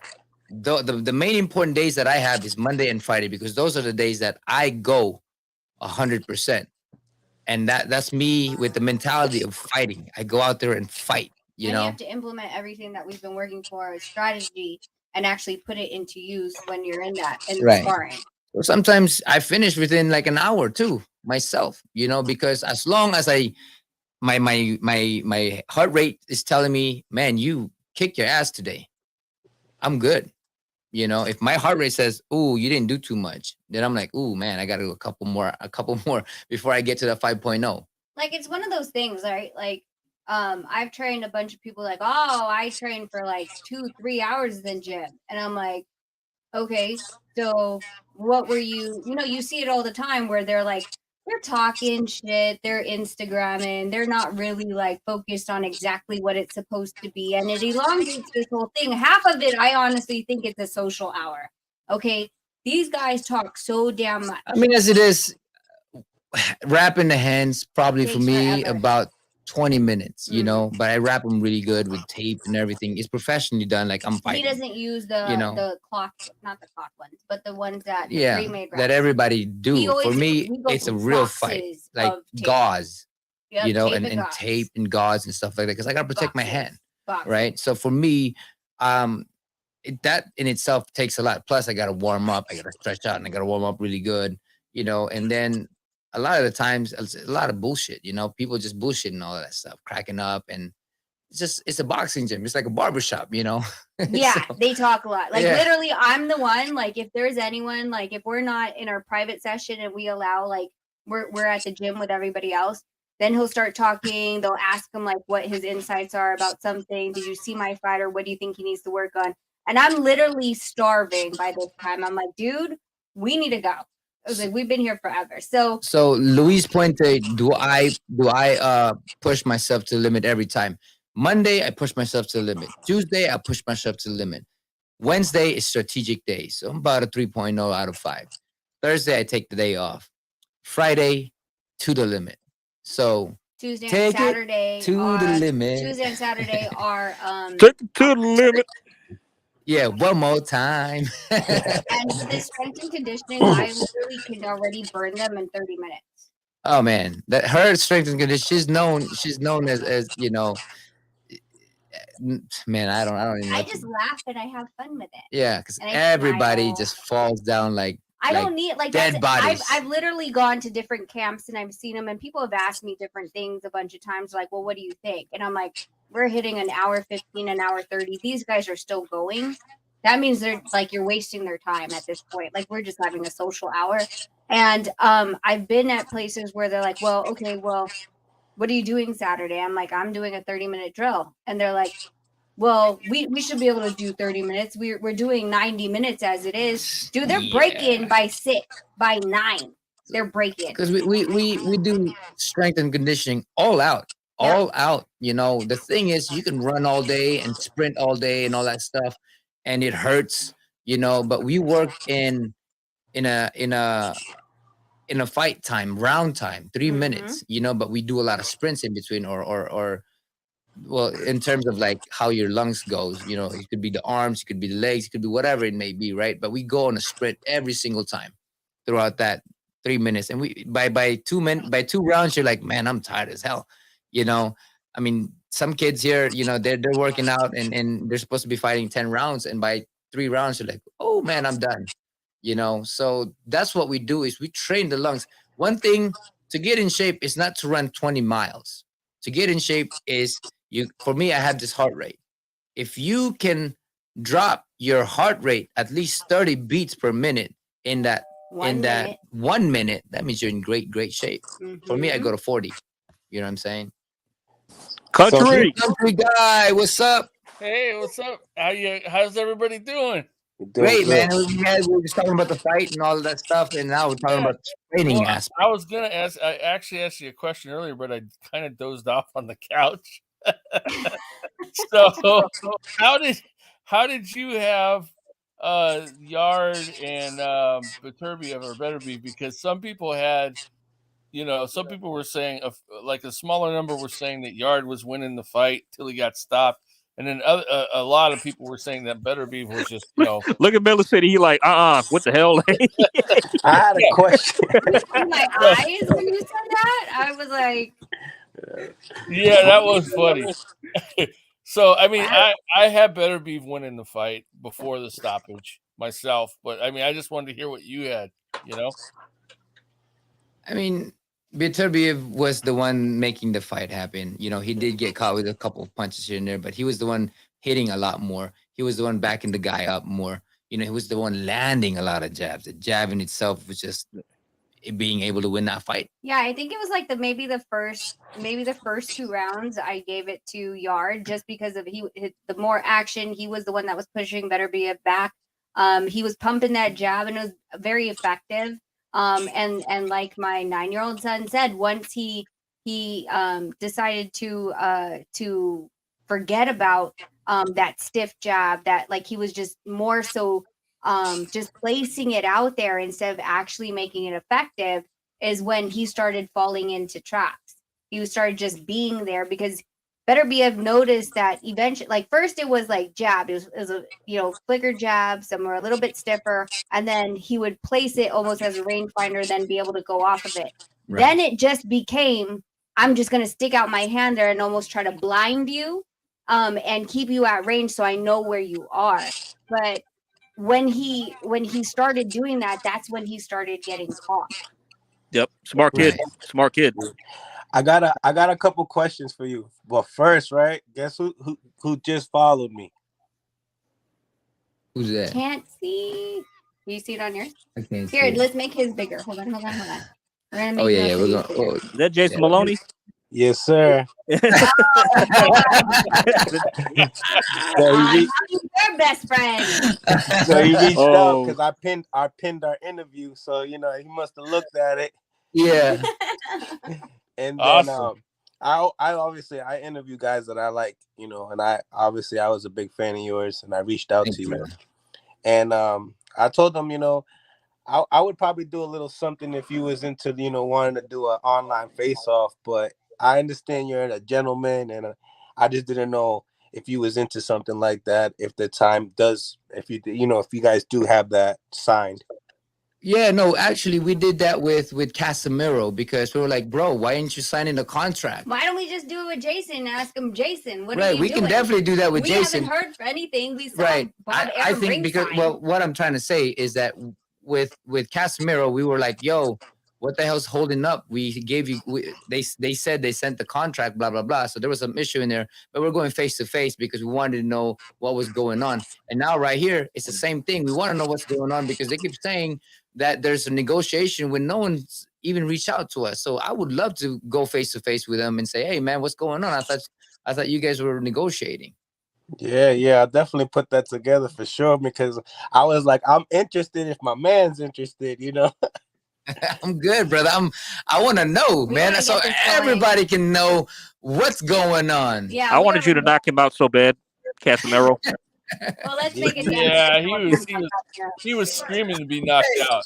Hey, hey, hey, hey, hey, Hey. And then like you guys were talking about sparring and stuff like that, and I know like when it comes to training camp, things. Oh, it's a whole different. What was that? It's a whole different thing. Sparring and everything else is a whole different thing. But let me read this up for Luis Puente. $2. Thank you, brother. Does Callum Smith give Beterbiev a better fight? I think he can. I think he Callum can. Smith looking good. He's looking good at 175. He really is. I think he's a dark horse. I think he's a dark horse. Buddy McGirt got him looking good. Real good. He did look good in that fight because he started using his range. That's the thing, is he started, when he fought Canelo was right there in front of him. So will that happen when somebody like Beterbiev coming in, no, remember that was at 168, so he might have been drained. So it's possible. That could be true too, because some people would say, "Are you weight bullying?" Well, apparently, yeah. When people are drained, they can't fight for shit. Or they can't fight as good. Hey, I just wanted to, before we go on, I do want to say thank you so much to Oddly Gifted Bully Kennels for the $5 cash app, supporting the channel and the content, of course. Just before I forget, you guys, we are setting up how to do the 501c3 this donation. This is the 501c3 that he's donated on.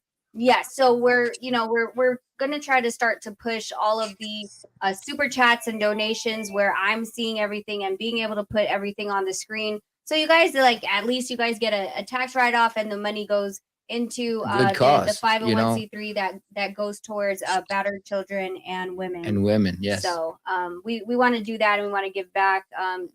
We do this because we enjoy it, and we love talking about boxing, man. But you guys make it fun for us, because when we did this, we appreciate you guys coming on and giving us an outlet and a platform to the fans. You know what I mean? And plus, you guys have always been really great to talk to, man, and very. It's not every day we get to engage with prize fighters like this, just like you guys. We can engage with you. So that's a Hall of Famer. That's a props to you both. I'm gonna start getting everybody in here, man. I'm gonna start all the other champions to start doing this stuff, man. I'm like, hey. Get in there, because bring on some other ones that man. I'm gonna have them start their stuff, so they can get some love from the people, man. Because please. We enjoy because of the fact that this is somewhere where you guys see us on Instagram or Twitter or whatever. You guys don't really see how we are. I can be fiery as all hell. You come from me. We already know that. No, we know. We know. We know. I never would have thought of that. But the fun part is you also get to see me as a mom, right? Today I'm trying to grow my son into not being so nervous and reading his notes, but he's trying to verbalize what he's seeing, and if this is something he wants to do, then I'll grow him, and you guys get to see him doing that and being patient with him trying to spit out with his words, because he's literally palm sweating and everything being in front of you guys. It's really cute. Oh, tell him not to be nervous, man. Tell him we welcome him. He's 9, of course he's nervous. Let me get this one. Hey, make it rain. Hey, baby. Luis Puente, thanks for all you guys do. And Jake Country, what up? What up? Thank you, brother. What's up, Luis? Hey, I got one more question for you guys. What do you think about Yarde versus Joe Smith Jr.? We were just talking about that. I think that's a hell of a fight, because I think they're both, they're both strong, they're both aggressive, and I think it's a very entertaining fight. That's one of those entertaining fights that could just be one of those back and forth action. I think that fight's got redemption. It's got redemption written all over it, because they were just stopped by the same guy. So that's somebody goes to the hospital match. 100%. I mean, but if I could just comment something about Anthony Yarde, I just want to say, I give the guy credit, because he's come a long way in his career. I mean, for a guy who only had 12 amateur fights, for a guy who doesn't spar apparently, and who doesn't do cardio, and he's already challenged for the world title 2 times. Yeah, and honestly, the guy shows a high ceiling, because his athleticism, I think, has been his greatest asset. Why he was able to get this far, and why he's able to put up such courageous efforts in title shots. Because in the Kovalev fight, he had him hurt real bad and ready to go in the 8th round. Oh yeah. And then in He this was fight, on he hurt Artur in spots as well too. So it's like he's giving good efforts every time he's fought for a title. Yeah. Even Please Luis challenge. Puente said Zordo versus Yarde is also interesting as well. Not bad. Yeah, not bad. Not That's an bad, interesting right? matchup. That's an interesting matchup. That's not bad. Yeah, that's a good matchup too. You know, both are. It's just you know, what hurts Anthony like is just his lack of experience. I think that's just how he always falls up short. right. He Yeah, can and fight. That's he for can, sure. he can, no doubt. It's a good fight for Zordo. Yeah, It's a good fight for Zordo. I like that. It's I wouldn't mind that fight. It's an interesting fight. No, because again, Yard can crack, man. He can crack, you know, and Zordo being the taller guy, he's Not for bulky. 12 rounds though.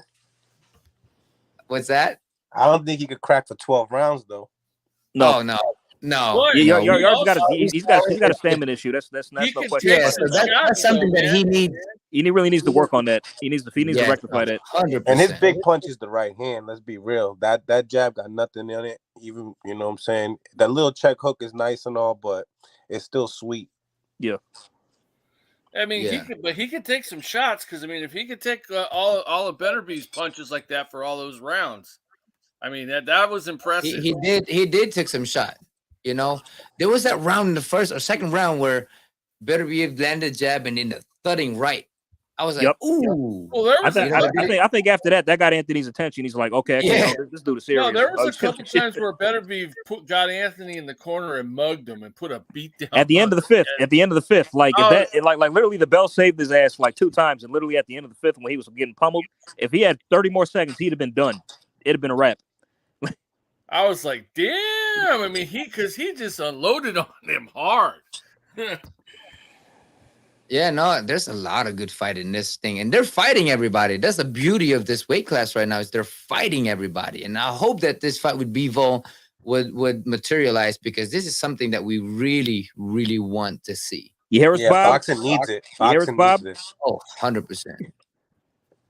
Yeah, Bob, you hear us? You hear us, Bob? The fans are pleading for this fight. Nonito's pleading for it. You better give it to us. Right. Man, that's the thing is Beterbiev Bob is giving us Jake Paul too. yeah. He's giving us that, but not this. How ironic is that? Oh man. But he knows it's a risk. He knows it's a fight that Beterbiev could lose. That's why I think he's really shaky about it. But dude, you might as well at this stage. I mean, the guy's 38. You're not gonna turn him into any type of attraction. You know, I mean, even though he's got like he if you ask casuals who he is, they're probably not even gonna know. I mean, he's like a hardcore boxing fans like favorite fighter. You know what I'm saying? Yeah. We got to see that fight. That's all I'm saying. There's so many fights that we want to see, man. Come on, you know, man. But that's one of those fights that everybody's looking for. I mean, we got, you know, Fury, Usyk. Yep. You know, of course, what everybody's been arguing for the last year or two. You know, Spence and Crawford. You know, Yep. I don't think you know, but there's some great fight to happen, and hoping that egos and whatnot just gets thrown out the window and just do it for the sake of legacy. Yeah, it's popping on 175 and like 160 and 147. Yeah. 142. The 140. Oh, yep. The 140's popping as well. Yeah, those are the two weight class. Yeah, 140 and 175. Yeah, got Regis. Just beat Jose Cepeda in a great fight. Love that fight. That was a hell of a fight. I was there in that fight, man. Woo! That was a good fight. Regis ain't no joke, man. He ain't no joke. Because I feel like it was like this fight, you know, it was like at any moment, I think if Cepeda lands, he can hurt him, right? Mm-hmm. And if Yard landed those uppercuts like that was missing, he could have hurt him. I mean, he did hurt him in the fight, but you know, imagine if he gets hit with those punches that he didn't see. Like when he got hit with that straight, he got hurt because he didn't expect it. Yep. But credit to Beterbiev, man. He just kept his composure, kept the game plan, and he did his thing, man. Dude's a monster. like he really is, man. I mean, you can see the difference in experience, you know. Oh yeah. It was on full display. He was bleeding, but he was calm. You know, he was just calm. You know, when he got hurt, he was calm. And that's the most impressive to me. Like you got a lot of when he get hurt, they kind of panic. You know what I mean? Right. Like Regis is the same way. He just has that same cold look on his face, like throughout. You know what I mean? Just at complete ease, at peace, just really just tranquil. You know what I mean? No matter what happens, he just keeps his composure. He sticks to his game and just does his thing like Beterbiev. Yeah. And you know, you see a lot of those guys because, you know, you see the real great fighters are the one that just are composed in situation. You know, It's always the quiet ones for the most it's the part. quiet one. Yeah, the quiet ones, man. You can't mess with the quiet ones, man. Hey, You know, what you think about that? Where Oscar was posing for a picture with Bud, I think it was. I mean, is that like a hint? What he did what now? Oscar was posing with Crawford in a picture, I think, online somewhere because they were talking about that earlier on Jules' channel. And I'm just wondering, does that mean like Crawford's going to go over to Golden Boy? Oh, I hope so. I mean, Golden Boy is like sinking right now. You know, they have a boat that has a hole in it. You know, and everybody's trying to pump water in there. You know, you know what I'm saying? So I don't know. I mean, they have BLK in there. It could lead to a Virgil you know. fight. They could lead to a Virgil fight though. So I mean, they did. Yeah, it could definitely lead to that fight. You know, Virgil's pretty much the mandatory. All he has to do is enforce his shot, I guess, with the WBO. Then he's pretty much got the fight. But then he's supposed to fight Stanionis, and the winner of that will have the that Reggie belt. So then that's the challenge Spence, who I don't think is coming back down to 147 after he's done with everybody's saying. The moment you fight at 154, he's like, man, I don't want to go down 147 no more. Yeah, I'm thinking he's coming. Let me get this thing right here, brother. Let me get this one. Do you think? Hey. Were fights easier to make earlier in your career? It's not in 115. There's a lot of politics behind it. You know, if you're looking at it the way it is now, there's just a lot of politics. Like for me and Morris and Santa Cruz, it never got to happen. Is because of the politics of Bob and Richard or Golden Boy or Top Rank and all of that stuff, you know. So, you know, and these guys are still on top, you know, Golden Boy and Top Rank and all that stuff, you know, with Bob still, they're still on top. The beauty about me with Richard is Richard always tries to work with his fighters. So if I say, hey, Richard, can I get that? And he's like, well, they're Top Rank. I don't know if we can make it happen, but I'm going to get you that fight. If you know, I'm gonna try to get you that fight. So his lines are always open. I guess is what we're saying. We're like, you know, Top Rank has specifically said they're either A, not going to work with Probell, and I heard B, they're also not going to work with Matchroom, which is something they said like recently in the last 2 weeks. So we won't see a Beterbiev. Where is Bivol with the Zone and Matchroom or no? He is. Okay, so we're not seeing that fight then. No. Here's the thing. Like I place like he might as well make the fight now, because if he doesn't, let's say Beterbiev fights Callum Smith, and that's a risky fight. And if he wins, guess where he's taking those titles? Yeah, to Matchroom. And guess what fight is going to be made after that? Bivol versus Callum. Bivol. And it's in right. It might as well go with the big money, right? Yeah, and it's in-house, so the fight will be even easier to make this. So, bro, you might as well just put him in there with Bivol now while you can. Yeah, that's what I'm saying, because it's a bigger money. Yeah, I mean, it's undisputed after all, and it's like I think it's a fight that intrigues a lot more people than, you know, Bivol versus Callum or Callum versus Beterbiev or whatever else. Right, so. Right. No, 100%. This is like we were talking about it. It's just this is what has to happen. Yep. By the way, Neil, speaking of that, I'd like to ask you a question. I think I asked you before, what was your toughest opponent and the hardest puncher you faced? You said it was Inouye, right? Pretty much. Who is the most skilled fighter you have fought? I would say Rigondeaux. That's why I asked. I had a feeling you were going to say him. Yeah, he was very, very slick, and you know. Oh goodness gracious, yes. I'm like sometimes I have a hard time watching that back. It's like, oh my god, like.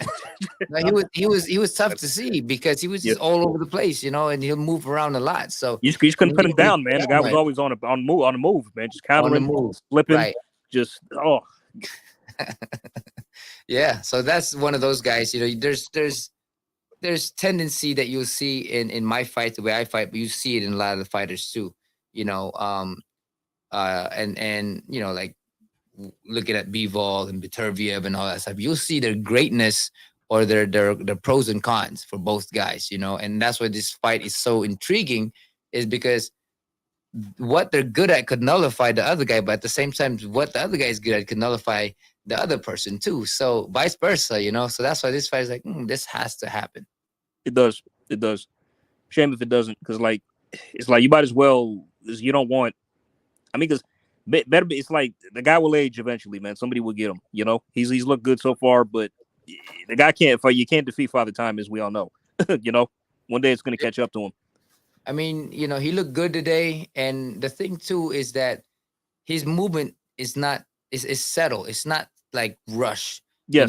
Yeah. Like for instance with Yard, the way he was moving, it was like desperation. He was using more muscle and air moving out of the punch as compared to Beterbiev, who was just very composed. Yeah. And as a so- result, I think that made him more tired.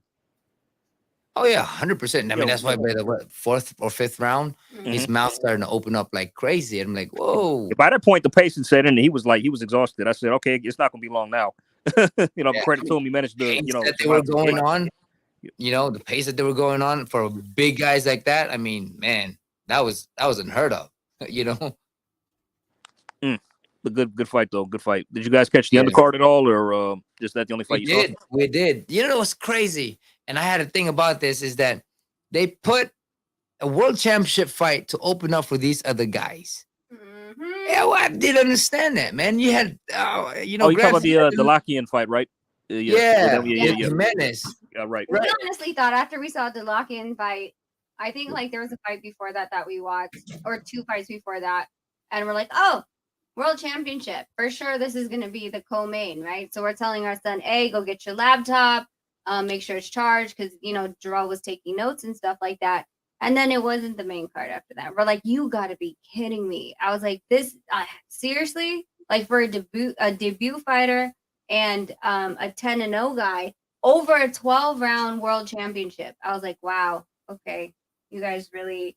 Matchroom has done worse. They put Campbell Hatton above Callum Smith, who a former world champion, on their card. So, it's crazy to me, man, and that's why I was like, man, that's horrible. Yeah, it's bad. For a world champion to open up too. Moses Atuma, the guy who turned pro, he was the co-main. Right. Yeah, Itauma. Moses Atuma, yeah. But I mean, his brother lost. Sadly, he got upset. Yeah, oh boy, Carol. that was messed up. Carol or Carol? I think it's Carol. Yeah, it's something. It's Carol. Yeah, just but I got to look it up. I don't even know now. But either way, his brother lost. Yeah, so. Aaron, Carol. You're good, brother. Mill City, you're good, brother. Thank you for coming out here for us with us. But yeah, I mean, that was just crazy to me. Looking at it, it was just the undercard was just like it was ass. You could say it was ass. Yeah. I mean, dude, I mean, yeah, the main event was amazing, 100%. Oh yeah, that's why I'm not even tripping, because like that exceeded expectations, probably even more so. Yeah. I mean, because that's why I'm not tripping. Is like the undercard may have sucked, but the main event, yeah, that knocked it out of the park. Oh, yeah. Boxing Pound for Pound Jack said the world champion opened up because he critiqued Beterbiev and brought up the war. Ooh! Did not know this. This is gossip. Oh wow! Oh, should have kept your mouth shut. Somebody said that, I don't know who it was, but some guy said that the Russian fighters shouldn't fight. Blah blah blah. I think it might have been him, because he's Ukrainian too, ain't he? Dalakian? Yeah. Is he? I think he might be. Hold on, let me find out. They had the color. They did have that color, and maybe that's why he got. They said you gotta be an opener, son. Yeah, he is. He is Ukrainian. Yep. So he is Ukrainian. Yep. He is. You go. Hey, Mill City, brother. Thank you for coming out here earlier, man. Appreciate you, bro. What does Beterbiev have? What the hell does he have to do with the war? Like, what are you criticizing him for? That's what I'm saying. Like, he may be right. That's what it's like. It's guilty by association. That's what was really getting on my nerves. Like how Vladimir Klitschko was criticizing Bivol before the Canelo fight, all that kind of stuff. They got nothing to do with that. Yeah. Because Bivol openly spoke out against the war. Even their deranking. Yeah, they were taking out the fighters out of the rank for being Russians. Yeah, like what the hell do they have to do with? They ain't over there bombing people. Hate, putting in more hate out there. You know what I'm saying? Because like it's not like these guys were the one who created or who made it or who made a decision to go to war. That's what I'm saying. It's like they were pretty much stereotyped, more or less. Yeah. Yeah. I would agree. It's yeah. I think that's why Paulie Malignaggi, when we were at the WBA, like he was like, you know, what is that? And like there was an asterisk, remember? Right. And then No, it was like hashtag no war. Yeah. And it was basically them taking out a Russian fighter. Yeah. All the people in the ranking that had those were taking out of the rankings. And she had told me about it. And then I had told Polly she told me to tell Polly about it. And Polly, you know, went and talked with Gilberto Mendoza. Yep. Wow. I mean, because like I don't know if y'all noticed this, like when Bivol and Beterbiev fought last year, when he fought Canelo, they announced Bivol as being from California instead of from Russia, and they announced Beterbiev as being from Canada instead of Russia. Right? I noticed that. I noticed that. Yeah. Jeez, man. But we're gonna go and apparently have hot pot now. Hot pot. Thank you, John boy. I feel it. I understand. Thank you, brother. I appreciate you, man. And hot pot all day. But do you guys in the cold? In the cold, yeah. Do you guys want to drop your channels, like New Country Guy? Do you want to? Yeah, we want to give you all support, man. Yep. Oh yeah. Pretty much. I'm on Twitter. Pretty much. I have an account on there. I follow you guys. I did so recently.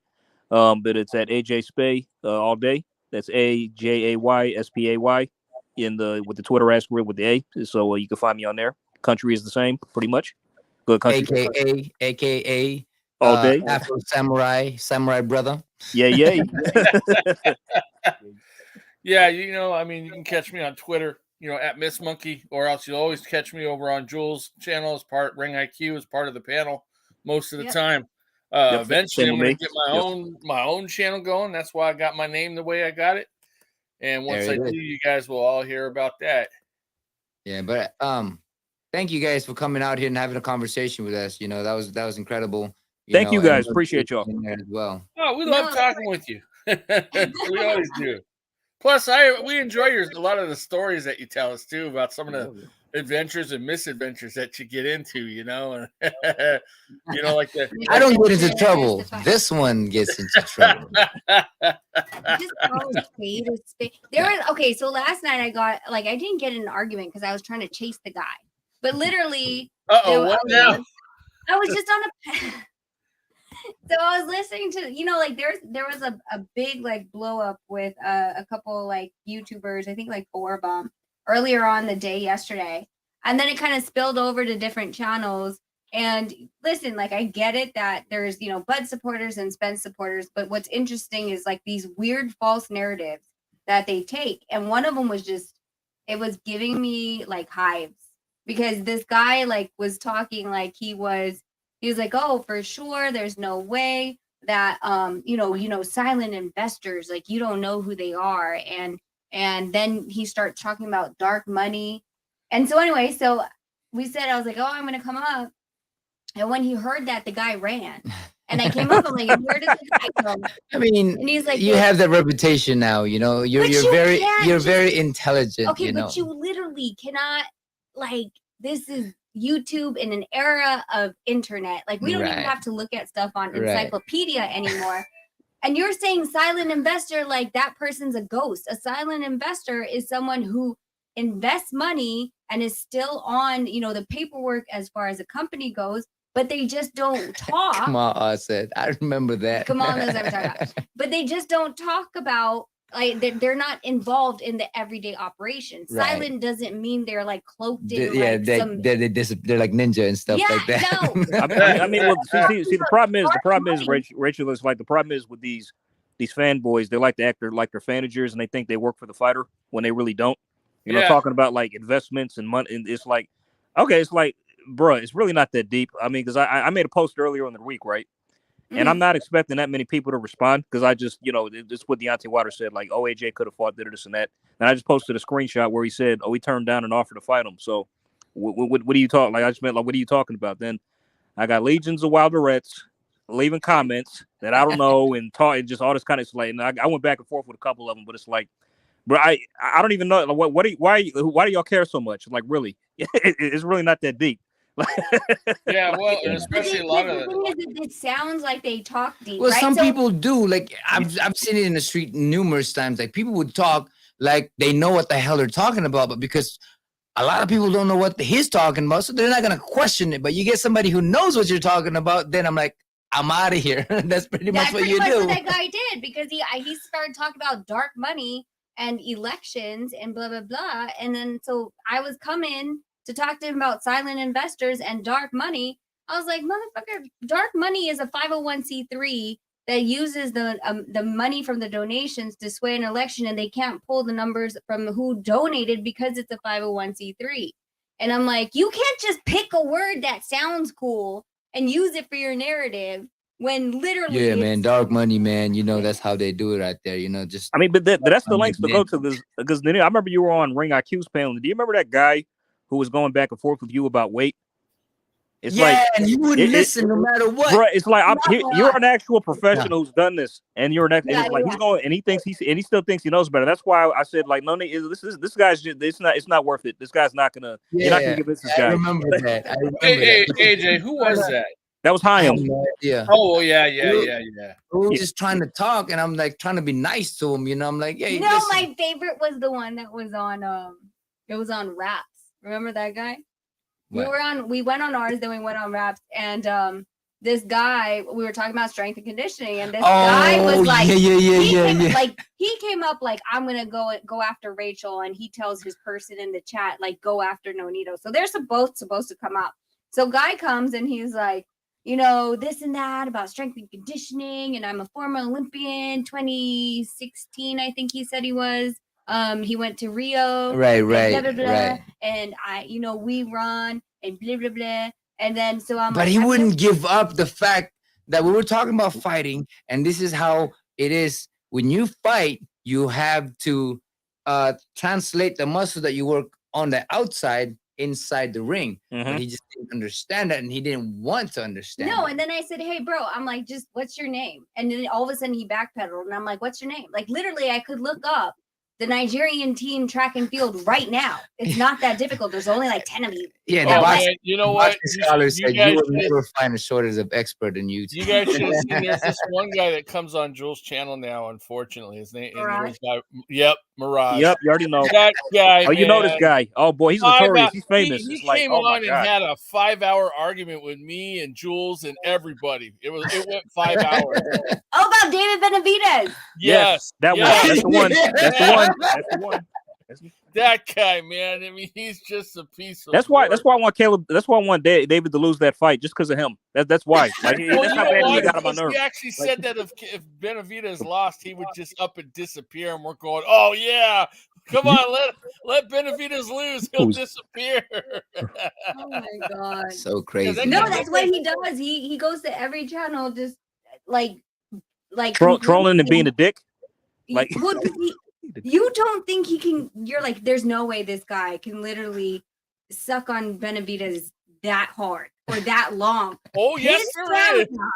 My God. Yes, there is. He's the authority on it at this point.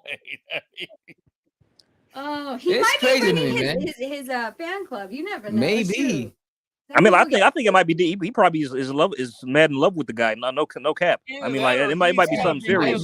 All-time master level trolls we've ever encountered on the internet, man. You know, what did he do? I literally. So that one dude, I literally told him, I was like, "What's your name?" Blah blah blah. He accidentally told me where he was from and what I think he mentioned his college too. So I pretty much figured out who this fool was. But I was like, listen, you think that you're so bad because, you can run for so long? I was like, why don't I just get you with one of my guys? You don't even have to spar Nonito. I'll get you with one of the 18 that I train. I just want you to last around. I was like, well, he was like, well, you're in Vegas. I was like, well, go to Tallahassee. You already said you're from Tallahassee. I know where you at. And he was like, just no, quiet. It's so crazy, man, because, again, like the boxing scholars, there's just so many expert, well, until you call them out. Mm-hmm. So-called. That's why they're actually so-called experts. It's like, and there's also oversensitive fanboys. I mean, we can't talk about Spence and Crawford without look at that one time I posted on here about Spence being the duck, and that guy had to like get on and make a counter response, which I wasn't even talking to him anyway. And then he turned around and called me a name, which I thought was kind of funny. And it's like, dude, really? It's like, yeah, okay, man. You go do it. Hey, Garuga said, Mirage, the internet, George Kambosis. The art of No, I mean, because that's how this. I mean, because one time, like after the Sean Porter Terrence Crawford fight, right? Post when Sean got stopped, his dad pulled him out. There was some guy on YouTube saying, "Oh, I just saw a comment and I just decided to respond because to have fun." He goes, "Oh, the stoppage was premature. The fight shouldn't have been stopped." I'm like, "Why was the stoppage premature?" Then he just out of nowhere, the guy just starts calling me names and like just really this. I'm like, "Are you gonna answer my question?" Or just this is what I'm saying. You know what I mean? This is how emotional they are. Oh yeah, it's look crazy. at that! Look at that guy went back and forth with Jules, and then afterwards he claimed that he won and cooked Jules on his own channel, and he lost. Oh, the KO guy, yeah. Jules dissected him and took away like 3 or 4 of his points he was trying to make right off the bat, and then he ended it with, "Oh well, my son's got to get a haircut. All right, I got to go." And it's like, dude, I cooked that man. I cooked that man on his own channel real bad, blah, blah, blah. Yeah. No, you didn't. You made yourself look like an ass. You know? Yep. 100%. Hey, have a good night, Kamal Oz. Appreciate you coming out here, brother. Thank you.